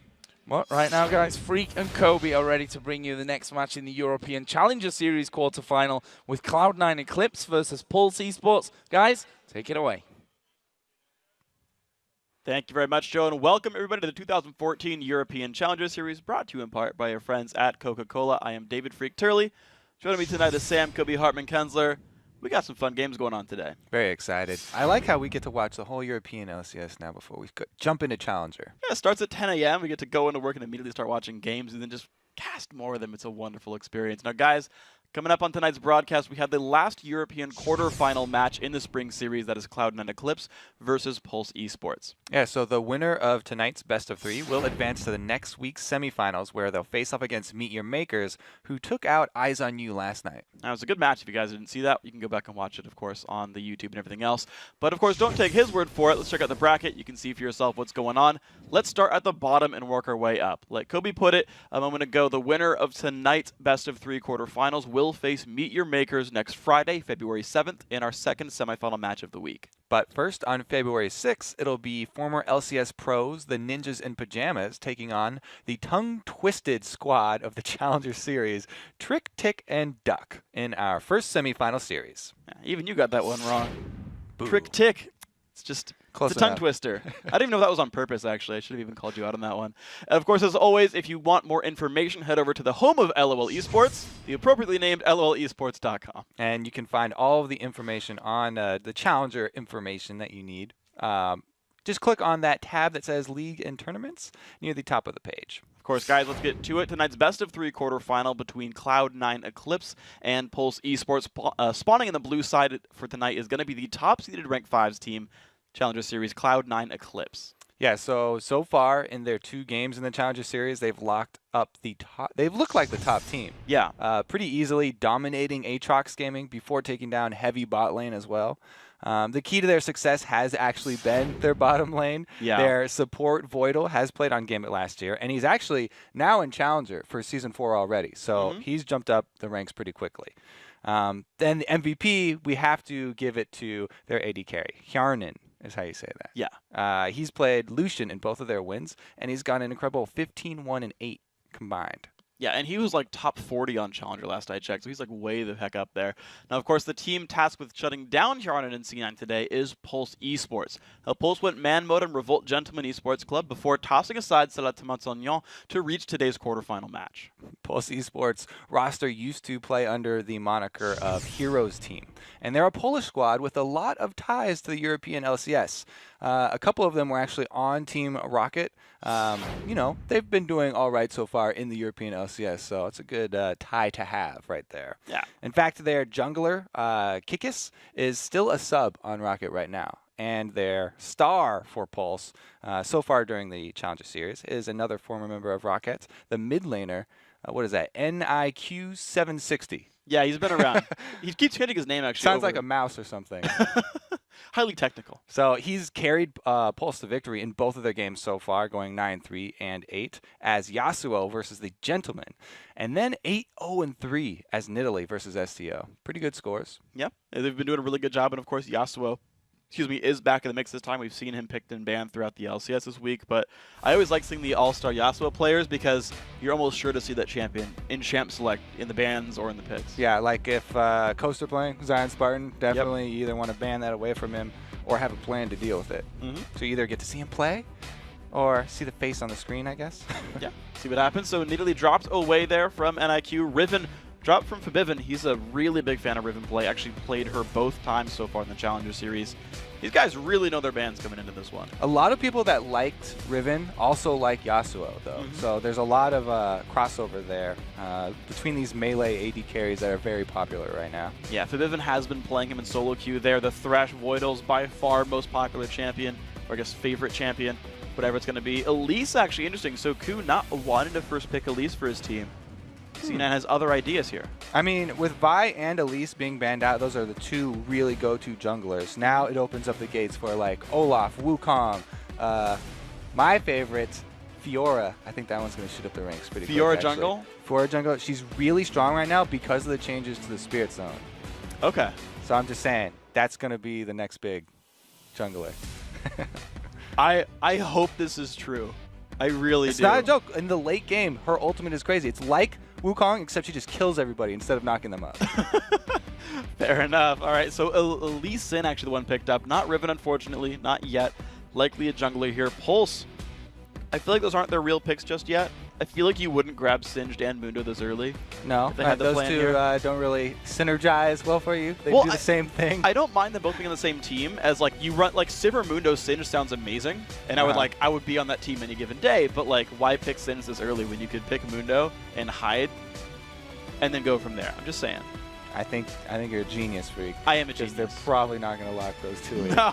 It's a good call. Yes, they didn't lock Mundo Singed. The Gragas, I like that look though, because we've seen Gragas. Stop messing with me. Jinx, great choice. I like Jinx too. Okay, so with all the focus that Cloud9 put on junglers, with banning out 2 junglers and then first picking a jungler, it leaves Pulse to have that in the last pick. Like, they don't have to pick it anytime early, and so they're trying to get the OPs that they want. OP bottom lane, Jinx, super popular right now. We've seen it pretty much every game, either picked or banned, and then Mundo as well for the top lane. So they get 2 power picks just for all the focus that Cloud9 put on the jungle. Wow, we'll see then what else kind of comes through here. Of course, the Jinx pick of the litter sort of grabbed right now. The Leona actually pickup is interesting. So Ku grabbing this for Voidal. Voidal's not played a lot of Leona in general. Kind of scarcely played in solo queue, not played a lot in competitive. So I'm wondering how familiar he is with this one. Meanwhile, the Caitlyn, also not something we see a ton from Kjarna. Well, especially if you're going up against a Leona that's not that practiced, then you want to get either Annie or another ranged support like Lulu that can harass her down early. We've seen so many people starting Annie now with just Q instead of W, so you don't even have to charge up your stun. You just start with Q, go at Doran's ring, and start shooting Leona as soon as you get to lane, harass her down, and you kind of cut out that early aggression that she brings to the table. Lulu does a lot of the similar things there, and she can actually also shove the wave at the same time she does that because she's using Glitter Lance. It's true. Could make life pretty difficult here for Cloud9 and Eclipse, but we do see the bottom lanes all but locked in here. So Olaf is going to be something considered. Here it is. Likely jungle Olaf and top Mundo. We could see that go the other way around, but Pulse saving NIQ's pick for the very end there to counterpick mid. Yeah, that's kind of been more the style since it's such a mid-focused game, and both of these mid players here have a really big sway on how the team does. So I like leaving that one for a last pick, but that being said, there's a lot of mid picks that you can take first. Like Gragas, not a lot of bad matchups, so you don't really have to be worried about getting counterpicked if you choose first. Well, looks like he's going to lock that in, so Fabiven going to be back onto Gragas there. No strainer to that champion in general. But looking at what's going to go top lane for Odwam, that's going to be Shyvana versus Mundo. I feel like I don't see that matchup very often, which is weird because like they're both really popular. But Shyvana versus Mundo in the top lane. Lisa and I couldn't tell. You're being sarcastic, right? Like, are you serious? I'm actually like the thing is, relative to their popularity individually, I don't see as much Shyvana versus Mundo. Like I keep seeing Renekton show up. You need to watch some more League of Legends, Freak. Like, no, I mean like 2 patches ago. Okay. Shyvana versus Mundo was like every single game. Since 4.1, I guess with the Shyvana nurse being a big part of that. So you're missing I missed the glow Dragon days. Lady. Okay, okay. The Dragon Lady's been gone for a while. Well, to refresh your memory on just how this matchup goes, since we haven't seen so much of it, Shyvana is going to take that Ignite, so because she wants a combat summoner versus Mundo, cut through her healing freak. That frees up Mundo to have the global advantage because he can take teleport. He doesn't have to bring Ignite. And you know, when she gets level 6, she can interrupt the teleport. Oh, you're so good at this. You know, also, there were some nerfs to her in the recent patch that you're talking about. So maybe, you know, that's why I haven't seen quite as much of this matchup. She's still very strong, and she can actually still bully Mundo early, Yeah. it's just not as dramatic of a difference as before. And we've actually seen players where the top laner is a little bit better on the Mundo. He comes out even in CS. Yeah. So it's like, seems like a little bit more in favor of Mundo nowadays. We'll see if Jokers can do it. Of course, Nick 760 picks up Kale for the mid lane grab right here, even against Gragas, which is scary to me just because you can kill her. She's squishy until Kale? at ultimate. Yeah. Kale's a killable champion, like most champions. But Everybody is always like, oh yeah, Kale is such a good counter to all these assassins like Kha'Zix and Zed and all this stuff. If you CC her at all, she does not build like HP. You can 100% her before she can get her ultimate off. Yep. So if she decides to save someone like Jinx, we're like, oh, such a good comp. We're gonna save Jinx with Kale ultimate and Lulu ultimate. Yeah. You just switch targets. Kill Kale. Take out the Kale because she's very squishy. She's also an melee attack, or not a melee attack range, but Can be. she's also fairly close. Exactly. yeah. Only goes up to 500, I believe, with Righteous Fury on. So shorter than basically Sivir attack range with her E on, if I have my numbers right.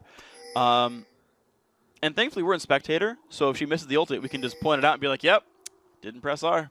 What a scrub. You enjoy that, huh? I'll just make fun of all the players that are significantly better than me. Such a bully freak. I'm safe here in America. It's got to take a while to get over here. I'm not going to see these guys till Worlds if they make it to Summer Split. Not even a problem here. So I'm predicting some dance-off action I hope go so. down here. It's always fun to see the Mundos up top lane because you get the little mini game of chucking cleavers into the bush. Yes. But Lee Sin here isn't even playing that game. He has not even gone into that bush yet, so we don't actually even get to see a skill shot contest early. That wouldn't even be fair. Ku couldn't even see him coming. No, but he could hear him coming. It's true. Throw out sonic waves. Yes. Sonar the cleavers. The speed of sound is slower, though. You get less time to react. I'll drink you. All right, so actually we got taunts and laughs coming in the mid lane. No dancing, actually.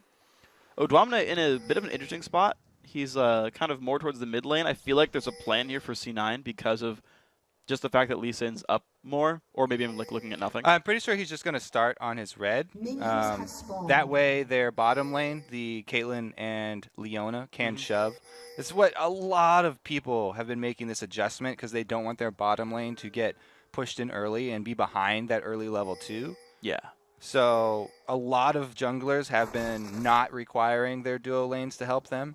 So I think that's what Ku and Odamne are doing right now. Whereas we'll have to see how it turns out because Lulu is going to help, and it's just going to be Jinx in the 1 versus 2 down here for the first 10 seconds or whatever it takes him to help. So that's going to mean the early level 2 going to the Leona lane. That's going to be scary. Doran should have both these guys, so Ku hits level 2. Yeah, so the junglers start out pretty much equal and safe. They've been missing some early CS, really early push by NIQ. So that's going to be a 2 minion lead here.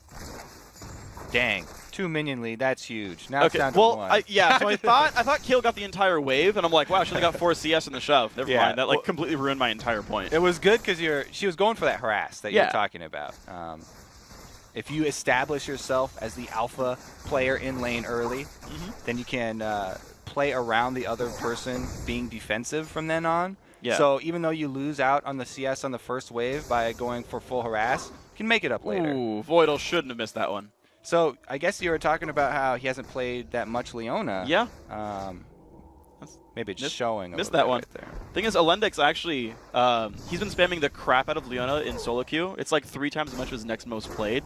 And so some of that was like, oh, they're trying to steal because they researched. But then like if Voidal doesn't do well, it's like, well, you kind of picked yourself. Yeah, sometimes you get yourself into a sticky situation if you are counter picking, but it's not something you're comfortable on. Yeah. So then everybody's uncomfortable, and it just is awkward, kind of like sitting next to Freak. Meanwhile, Lee Sin's down bottom lane. He's going to go for a gank. All right, there we go. Lands it. Will it take a bunch of damage? Slowed down by Lee Sin. Good glitter lance, but the guy's still running away. It's going to be Voidal eating a chomper and then walking back, but good damage, forcing a flash. All right, so they got a flash down bottom. Let's see what happens up top, because this is basically just the jungler's choice now. Lee Sin opted to focus his duo lane, whereas Olaf is going top, and is not even going to get a flash. Wow, good job by Dwamna, knowing the timing roughly, getting that one down at a good time right there. Sees Olaf was looking for a gank, doesn't find nothing. So we're back down to this bottom lane. So Hjarnan and Voidal getting the early push going. Of course, they had that at the beginning. They're back to the state right here, trying to harass, actually. Willet and Alendix taking a good bit of pain. And even though that gank only burned a flash, just the fact that Jinx has lost so much health means she has to give up a lot of control on this lane. Definitely, successful ganks are not just measured in kills. The harass and summoners burned doing a really big part because that takes its toll in CS. Since they were already getting shoved under the turrets, it's going to be harder for her to keep up. Yeah, burn that potion already, about half HP, actually even lower. Yeah, okay, so an early recall here from Jinx, just enough for a Vamp Scepter. That's going to be where she goes back in. We'll see if Cloud9 Eclipse matches that with their bottom lane soon. Ku looking for an invade right here. Does not get it. Actually, Smites early does not steal the big wolf. Steals a little one, level 4. That's a good one. Consolation prize. Consolation, 8 gold. You get the junior wolf. That's going to be a waste of time for him. So Olaf slightly up now. But Caitlyn has been doing work on this bottom turret because of that early recall you talked about for Jinx. It's not always a terrible situation to be the one to be forced to recall first, because as long as you do get to the point, your first purchasing point, which is that Vamp Scepter, then your opponent pretty much has to recall as soon as you get back anyway, and you've gotten through the early phase where they got shoved in the early level 2 of Leona, and they can even it out here in the next wave. And Voidal on the recall actually picks up a Relic Shield as well. So Cloud9 actually got a second recall. They got both their champions, whereas Alendix stayed in the lane. So random things to think about. Lulu's going to hit 6 first, and Lulu has no new items. So I want to see if that actually plays out anywhere. Yeah, good thing for them, Lulu hitting 6 first is more of a defensive ult that she's going to get, whereas Leona would be looking for a kill as soon as she hits it. So it looks like it is going to be a bit more of a defensive posture here. But because they're both spread out, Lulu wanting to go purchase as well leaves, again, Jinx by herself for a little bit here and going to lose out on a few more CS. All right, so weirdly timed recalls. Willet's going to be stuck in a 1v2 for a bit of time. You can see you're zoned out right here. Mid laner's tried to roam through and doesn't find anything for it, though. Gets pinged out, doesn't find Mundo. Zap gets the cannon, nice play by Wulite. Does not get jumped on by Voidal. No, another good juke or misplay from Voidal, however you want to look at it. He was revealed too, so he had hit a Caitlyn trap already. So didn't land it. Is it something that you definitely want to do when you're playing junglers like a Mumu or something with those long-range skill shots that your opponent knows you're looking for? If you also have something that's melee like Leona, you can just run up and Q her. Just run straight at the champion because they'll try and juke you like that, as you can see, and which will allow you to gain distance. And then you can just land the point-blank thing. That's usually the higher percentage play to go for instead of trying to land a long-range bandage toss or Zenith Blade. Yeah. Well, Kikas gets jumped on level 5, dropped very low, gets the KO ulti just in time. Ku not going to capitalize on that kill just yet. NQ low on health and now no ulti. Ooh, dangerous. Can he land the Sonic Wave? There's the flash. The Q does not land. Doesn't get Terra Aggro either, so he's pretty safe. So that was very dangerous. Kale uses his flash before Sonic Wave comes out, but is able to dodge right after he flashes. Immediately after flashing, sidesteps, expecting the Sonic Wave from Ku. All right, very well played right here. Blue buff invade, though, coming across. We did see the Kikas got very low. Blues picked up by Hjarnan. That is nice for Cloud9 Eclipse. Early buff steal. You definitely want to delay Kale as long as possible, and taking away the blue is going to help a lot. It's even better that Ku didn't have to take that blue and they gave it to Hjarnan, because now they can just constantly shove that in. And since they already got early turret damage, that's going to definitely take its toll. It absolutely is. Just good luck here to Pulse on the bottom lane. Looks like a bit of a different build there for Alendix, going for the Sightstone with that Ruby Crystal. We'll see how that one pans out for these guys. Minions, as far as the AD carry is concerned, pretty equal. Items pretty close. Hjarnan went for a pickaxe instead of a Vamp Scepter. Top lane is progressing, though, as well. Odoamne is going for Blade of the Ruin King versus the standard... I don't know. Joki's got an extra Ruby Crystal. Maybe he just couldn't afford the chain You vest. can make... Yeah. I don't really see that, though. You don't really see Mundo with Warmonks? Not the first item. Yeah. Rushing not against Shyvana. Maybe not. Since Shyvana is going for a Blade of the Ruin King, it would be a perfect counter build for her. If Mundo rushes Warmonks, more health, then Blade of the Ruin King is going to do wonders for him. Uh-oh. A little bit unsafe for Odoamne. And IQ shows up as well. Turns onto the Dragon Form. Cleaver gets flashed. And it's going to be safe. Whew, close one. Very close one. But meanwhile, down bottom, as we said, I feel like blue buff is really underrated on AD carries. Caitlyn is half AD caster with the Piltover Peacemaker, making up a tremendous amount of her damage for harass and wave shoving. Yeah. It's really going to help her out, and they're doing a lot down there. Ooh, good ult by NIQ, though. Is going to put some damage back out of Forbidden. Kicka shows up as well. All right, they trade ultimates, and decent amount of health bars on both sides. Without that blue buff for Kale, it's going to take a lot longer for him to sustain in lane. And he is slowly draining on mana, so Ku could go for another turret dive, knowing that the Kale ulti is down. Oh, there he is. Missed axe! They're just walking at each other, looking for NIQ. No flash available, kicks him, and down goes NIQ. Ku just getting run at by Kickus, doesn't even care. Good kill pickup.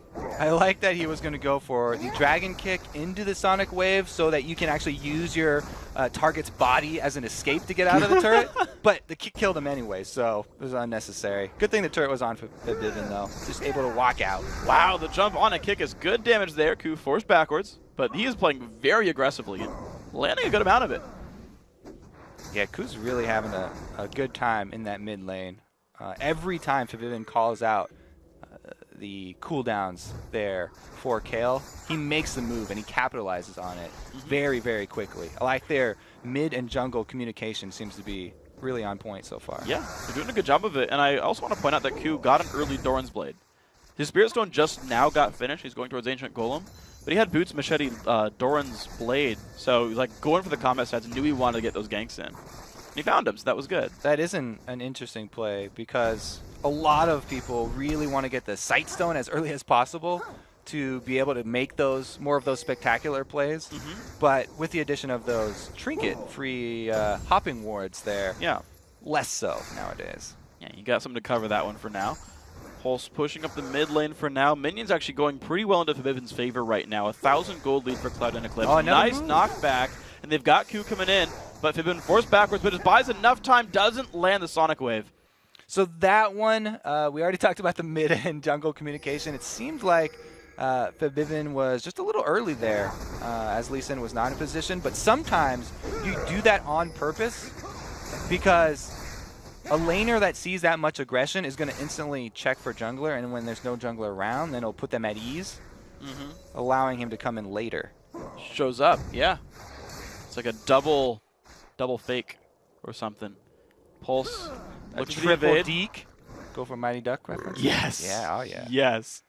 Oh man, here we go. Cloud9 Esports into the flying V right there. Ku looking for the race. He's going to find him. He's going to get that one. Not a big problem. There's no counter jungling by Kickus just yet. Odwamna still trading with Chokies up in the top lane. These guys actually holding pretty equal. Only 14, 15 minutes apart. Kickus, though, kind of a random call for Dragon here. They do not have a pink ward down. This is not prepped. They've not made any changes over to sweepers for sweeping lens control. And they did not have vision of Lee Sin. And so definitely good. I think it was a good reaction by whoever told them to stall out and cancel that Dragon. Yeah, I actually like random dragons because you never think about them. Ku just actually warded that second, though, and I was like, actually, you know, and he finds it, so that was cool. There was a pink ward here for Lendix. Didn't use it to sweep anything, though. The Voidal still running at the back lane. Look at the levels, by the way. 8 and 8 versus 6 and 8. There's a big level lead down in the bottom lane here. Yeah, it's really showing because of the mistimed recalls, I guess. You actually lose out on some amount of experience because two people share lane experience and you get a bonus. While a single person does get more, you lose out on that bonus. And looks like the Dragon's going to be falling down pretty quickly. Ulti's coming across. Kickus does pick it up. Nice smite. Ku couldn't even press the button in time. So Dragon goes to Pulse. Didn't even have to use his Ragnarok there, but just the Ghost going down so he could get into position, and very well-timed Jinx Rocket as well. Like the steal away for them. And their AD carry situation bottom, you have to remember that the Leona did pick up Targon, so even though the CS is showing a little bit in favor of Jinx, there are a few extra ones there coming from Leona. Yeah, now to tier 2 of that one as well. So getting pretty nice here for the Cloud9 Europe squad. Top lane turret did go down. That was Odwamna winning the lane against that teleport Mundo. Now up 25 minions. And again, that turret kill pretty nice. So that has worked out so far for C98. Early turret definitely going to benefit. They actually got the turret top before the Caitlyn lane gets turret. I did not expect Caitlyn with blue buff to be the one behind on turret destruction. But man, did Odoamne really show that Shyvana is still a great early champion against Mundo. Definitely did a great job of this one. Blue buff's going to be not stolen this time around. FNC grabbing his own blue. We saw NIQ get his not that long ago. So mid lane's back to kind of normal. Only 17 minions apart here. Both finishing their first big item, Nashor's Tooth versus Athene's Unholy Grail. I do like the rush Nashor's Tooth, especially with Kale's synergy with the offense tree now stacking up blade weaving and spell weaving so fast. But the Mundo that you were talking about pointing out early, the early giant spell, looks like he stalled out on that build. Maybe it was just because he had the right amount of gold on his back to pick that one up. Now it looks like he is going straight for that Spirit Visage instead. That's just, sorry, that's just weird. Yeah, I just like sat there, I was like, huh. He had a moment of clarity. He was like, oh my god, she's rushing Blade of the Ruined King. I don't want to go early Warmogs. Let's flip it and go with the Spirit Visage. Get some of that regen. Okay, so Kikis actually will get some China jungling this time around. Nope, doesn't get it at all. Warms it up for Ku. Man, he got it down to half, but Ku wants blood here. He's going to get the red buff slow. There's the axe, lands the Q. Kale has her ultimate for this 2-on-2. That could be really, really painful. Gets the E-slow, jumps to his teammate. A lot of damage from Kale, forcing the flash out of Q. Rocket comes across, not going to land. Gragas Q, there's a jump in, one attack, and Q goes down, picks him up. Gragas' ulti was already down. Great chase there by NIQ. Oh god, double buff Kale is ridiculous. Oh no. At a 15-minute mark here, she's going to be able to run all over the map right now. Infinite sustain because of the extra mana from blue buff, plus the harass on her range auto attack. Never mind, blue buff runs out. Ha! Only get half a buff now. All right, well, mid lane turret, though, under siege right here. That was killed by Cloud9 Esports a little while ago, but it's going to be answered soon here. FNC clearing some of the minions. Not quite all of them, but doing a pretty good job of holding on to the line. Odoamne showing up mid doesn't find much. He's going to turn back. I do like that early pink ward from Cloud9, by the way, just because they have the Shyvana who's shoving in this Mundo and wants free reign of the red side jungle. Placing that one on the back side of the red allows her to make that roam whenever she wants. She knows that there's no vision going to catch her going down to mid lane. So if she does find another opportunity where Kale is shoved up, then FNC can easily set up that gank. Oh, it's looking pretty good for them. Got the ward. We'll see how long it lasts. NIQ taking a bunch of pain. Ults himself. Moving a little bit low. Likely to not go down. Picks it up with a body slam. NIQ getting killed. Cloud9 2-1 in kills. Small gold lead as well. Buff transfer complete. Back on Gragas now. And every single lane here for Cloud9 shoving in. It looks like the Caitlyn Leona are the last ones trying to still work on that turret. And we talked about how good they were in the pregame. And they're failing us in the turret kills. Come on, guys. Huron and Voidal, do your jobs. I mean, yeah, this game has really been a lot about the jungle and mid synergy, plus just Shyvana running over Mundo early. Yeah, Ku has just been there, like in mid, like the whole freaking time. He's like really tried to make this lane work, and that was my scare with Kale. Is like she's pretty immobile. Gragas like should just make her drop. Ku made that one happen. Kikis, Joki's showing up. Not going to land many slows. They're going to be okay. Huron, though, dropping dangerously low. Woolite putting the damage into Voidal. Lands a slow, still chasing. Picks putting out some damage as well. Huron then another shot in the face, and they're going to get out.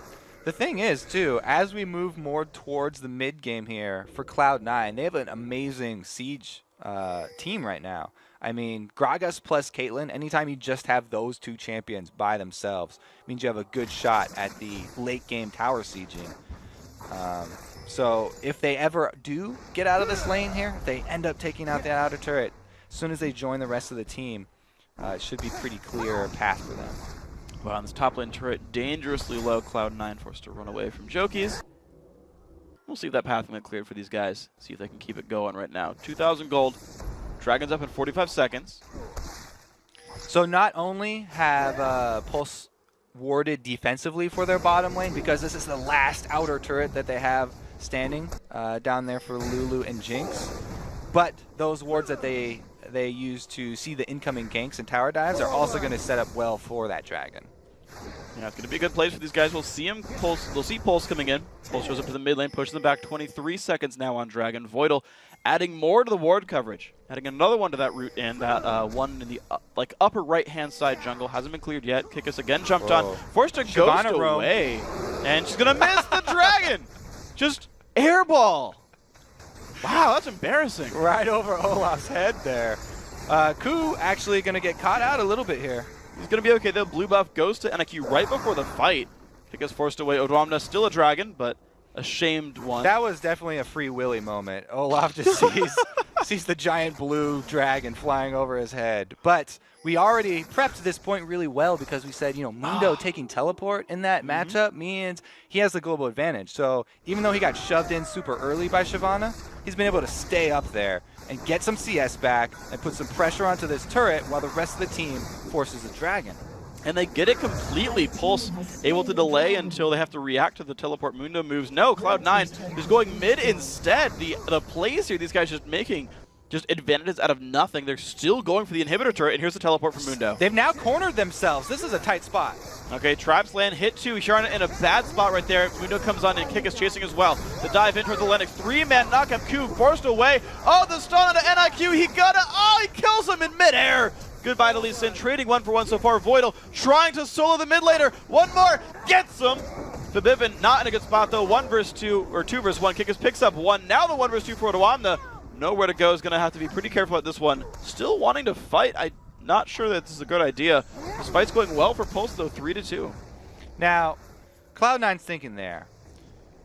We have the global objective of Dragon being forced by Pulse. And their Mundo is top teleport, so we need to go somewhere else. They don't want to take the fight at Dragon because the Mundo is going to teleport in, and they didn't have the greatest of vision.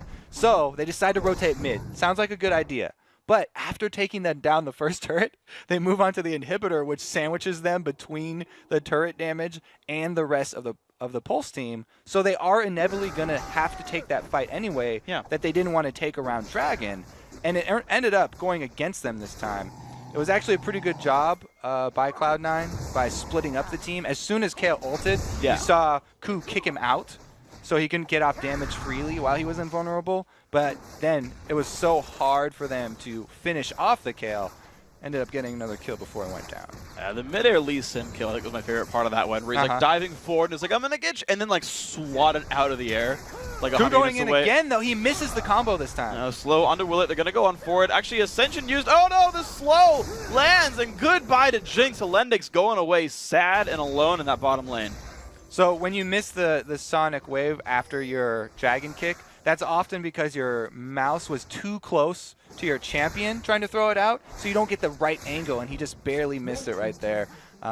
Got to spread it out a little bit more. If you're going to throw out your Sonic Wave after the kick, I mean, they go in a straight line, but you have to make sure you hit it. Yeah. A lot of people, just to be super safe, land the Sonic Wave first, then kick them away. Yeah, the point-blank Q and whatnot. So that allows a little bit of counterplay, though. Yeah, you get another quarter second there to get around to that one. So we got a quick pause for this one. You saw the bottom turret finally going down. Hjarnan and Voidal, they got the turret kill, only required Ku to show up and kill him for them. But it worked out, they got it. So 3 turrets, the outer ring is done. The top lane secondary, remember, was low as well.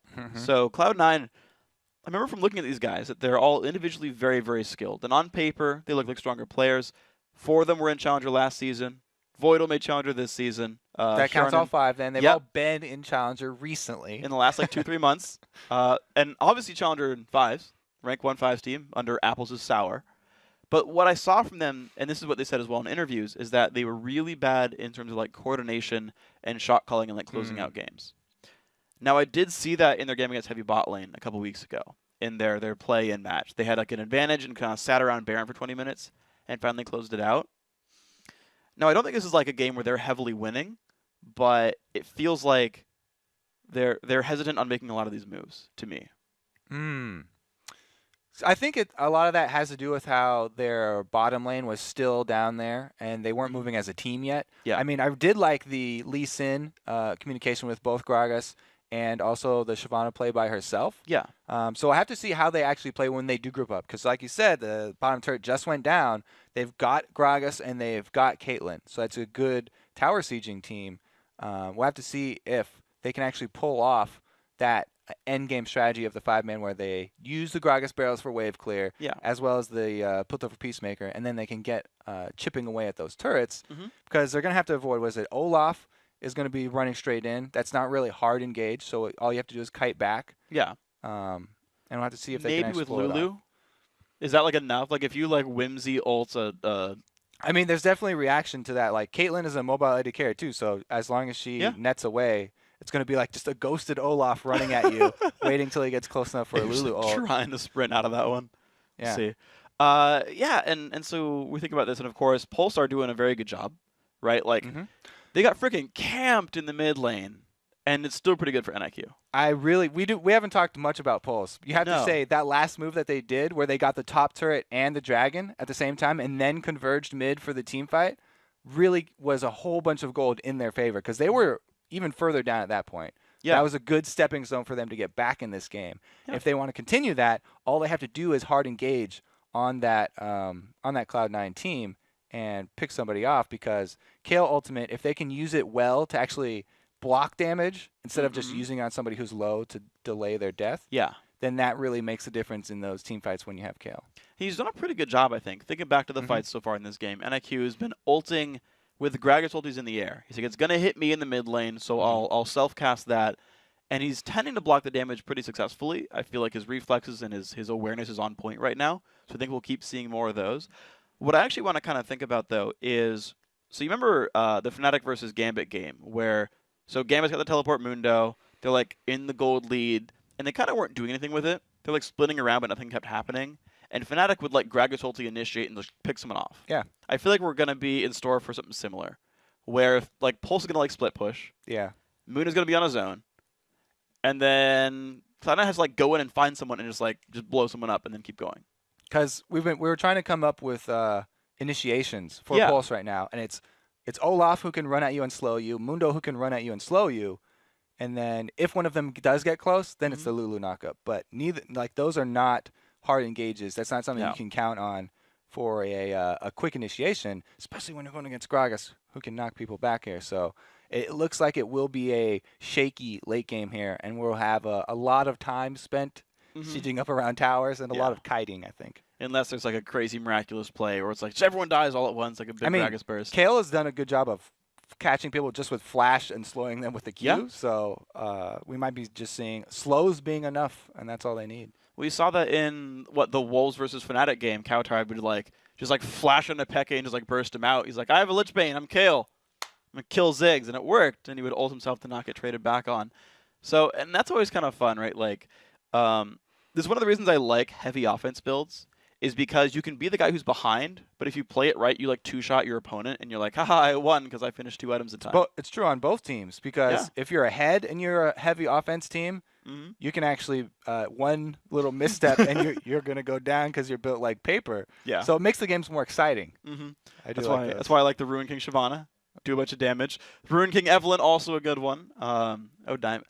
I know we were thinking about that too, right? Like Diamond going for the Ruin King Evelynn, and I'm still not completely convinced. I mean, I'll stick with my Fiora jungle. Yeah. Okay. so you guys, if you want at home, you can, at LOL Esports #LCS. Would you rather see in your solo queue game Blade of the Ruin King Lizard Elder Evelynn or Fiora in the jungle? So here's my Fiora build that is just amazing, because the Spirit of the Elder Lizard is so strong right now because of the HP and mana that you get back on camps. Like, you just rush that thing. As soon as you get the Spirit Stone, Fiora is amazing. She has a lot of damage, so you'll be coming out of the jungle with full life every time. Her ganks early, not that great, I apologize, but her team fight late is ridiculous, and you can hard carry from the jungler with her if you just have Spirit of the Elder Lizard and a Hydra. Okay. And then you get armor penetration after that. You just get every armor penetration that you need. You just go offense like that. Doesn't matter if you die because you're invulnerable during your ult. As long as you don't use it on something silly like Jax, then you're going to be fine. That would suck a little bit. Yeah, you have to be careful with who you use that on, because her Okay. ult is a little bit tricky. But as long as you get it on an actual target and there's people around, you win the team fight. What's the 6th item? GA. GA, okay. That's pretty much just always my 6th item. Just buy a Guardian Angel. It's worth it. Just do the Gambit methodology. Everyone has a G at the end of the game. Yeah. Then Okay. you get 2 lives, 2 team fights. 2 team fights. Plus, you're going to have so much lifesteal on Fiora. When you get back up, you'll actually be able to do something. Instead of just trying to run away, you can jump back to full HP really quickly. What's the skill order? It's Q. Max Q? Yeah. The last time I did it was Q max, yeah. The last time, what was this, like 3 months ago? It was a couple weeks ago. Okay, fine. So, all right, Max Q, what's next, W or E? E. Okay, so 1 point riposte. W is the parry thing. Yeah. You don't use that often. Although it's cool in the camps, you can parry like the big things that hit you. Yeah, it's like 260 damage at max rank. Yeah. Okay. So I think it's like 15 Did you passive know? AD. Yeah, riposte scales crazily. Did you know if you have really good reflexes, this happened to me once in a game. So you can parry all of Renekton's W. I played Fiora versus Renekton once, and like I just somehow guessed every time he would If he comes in with that red bar, yeah, and you know he's gonna want to stun you, yeah. Just block the entire damage, hit him back, and you're like, I'm winning the trades now. I shouldn't. Fiora best champion. Really hard to do, but if you can do it, I'm just saying, it's a good build. So the other thing, if you're having trouble with your ganks with Fiora, you first Q onto the minion line. You want to gank. Fiora's one of the few champions that you want to gank when there's a minion line for your enemy. That's because true. you can Q to the first minion and use your second Q to gain the rest of the distance. So usually her gap closer is pretty short. Yeah. But since you get to use 2 of them, you can actually make use of the minion lines, get to that sucker, and take him out. Yeah, and you can stack your E the whole time. Gives you movement speed every time you hit someone. So you're running fast at them. You dash at them. When they think to get away, you pop the ultimate. Fiora ganks 101. One-shot people. I'm telling you right now, that's going to be the next OP new one? jungler. I swear. See, Jat's convinced it's Wukong. So Wukong's already. Like, it's not the next. It was banned in the LCS already. Okay, fine. He's on. That's just flavor of the month now. That's hype train. Wukong. And Night Blue streams it, so that's like 60,000 people that. So we're already done? Want to jump on that. All right. Well, guys, apparently, unfortunately, Pulse has reached their 10-minute pause limit for the game. So Pulse is actually forced to forfeit Game 1, and Cloud9 Eclipse wins Game 1. But we've still got more to go, of course, guys. We're going to take a quick break while the team swap sides. When you return, it's going to be Game 2 between Pulse Esports and Cloud9 Eclipse. The 2014 European Challenger Series will be right back, so stick around. At least they don't have to go out.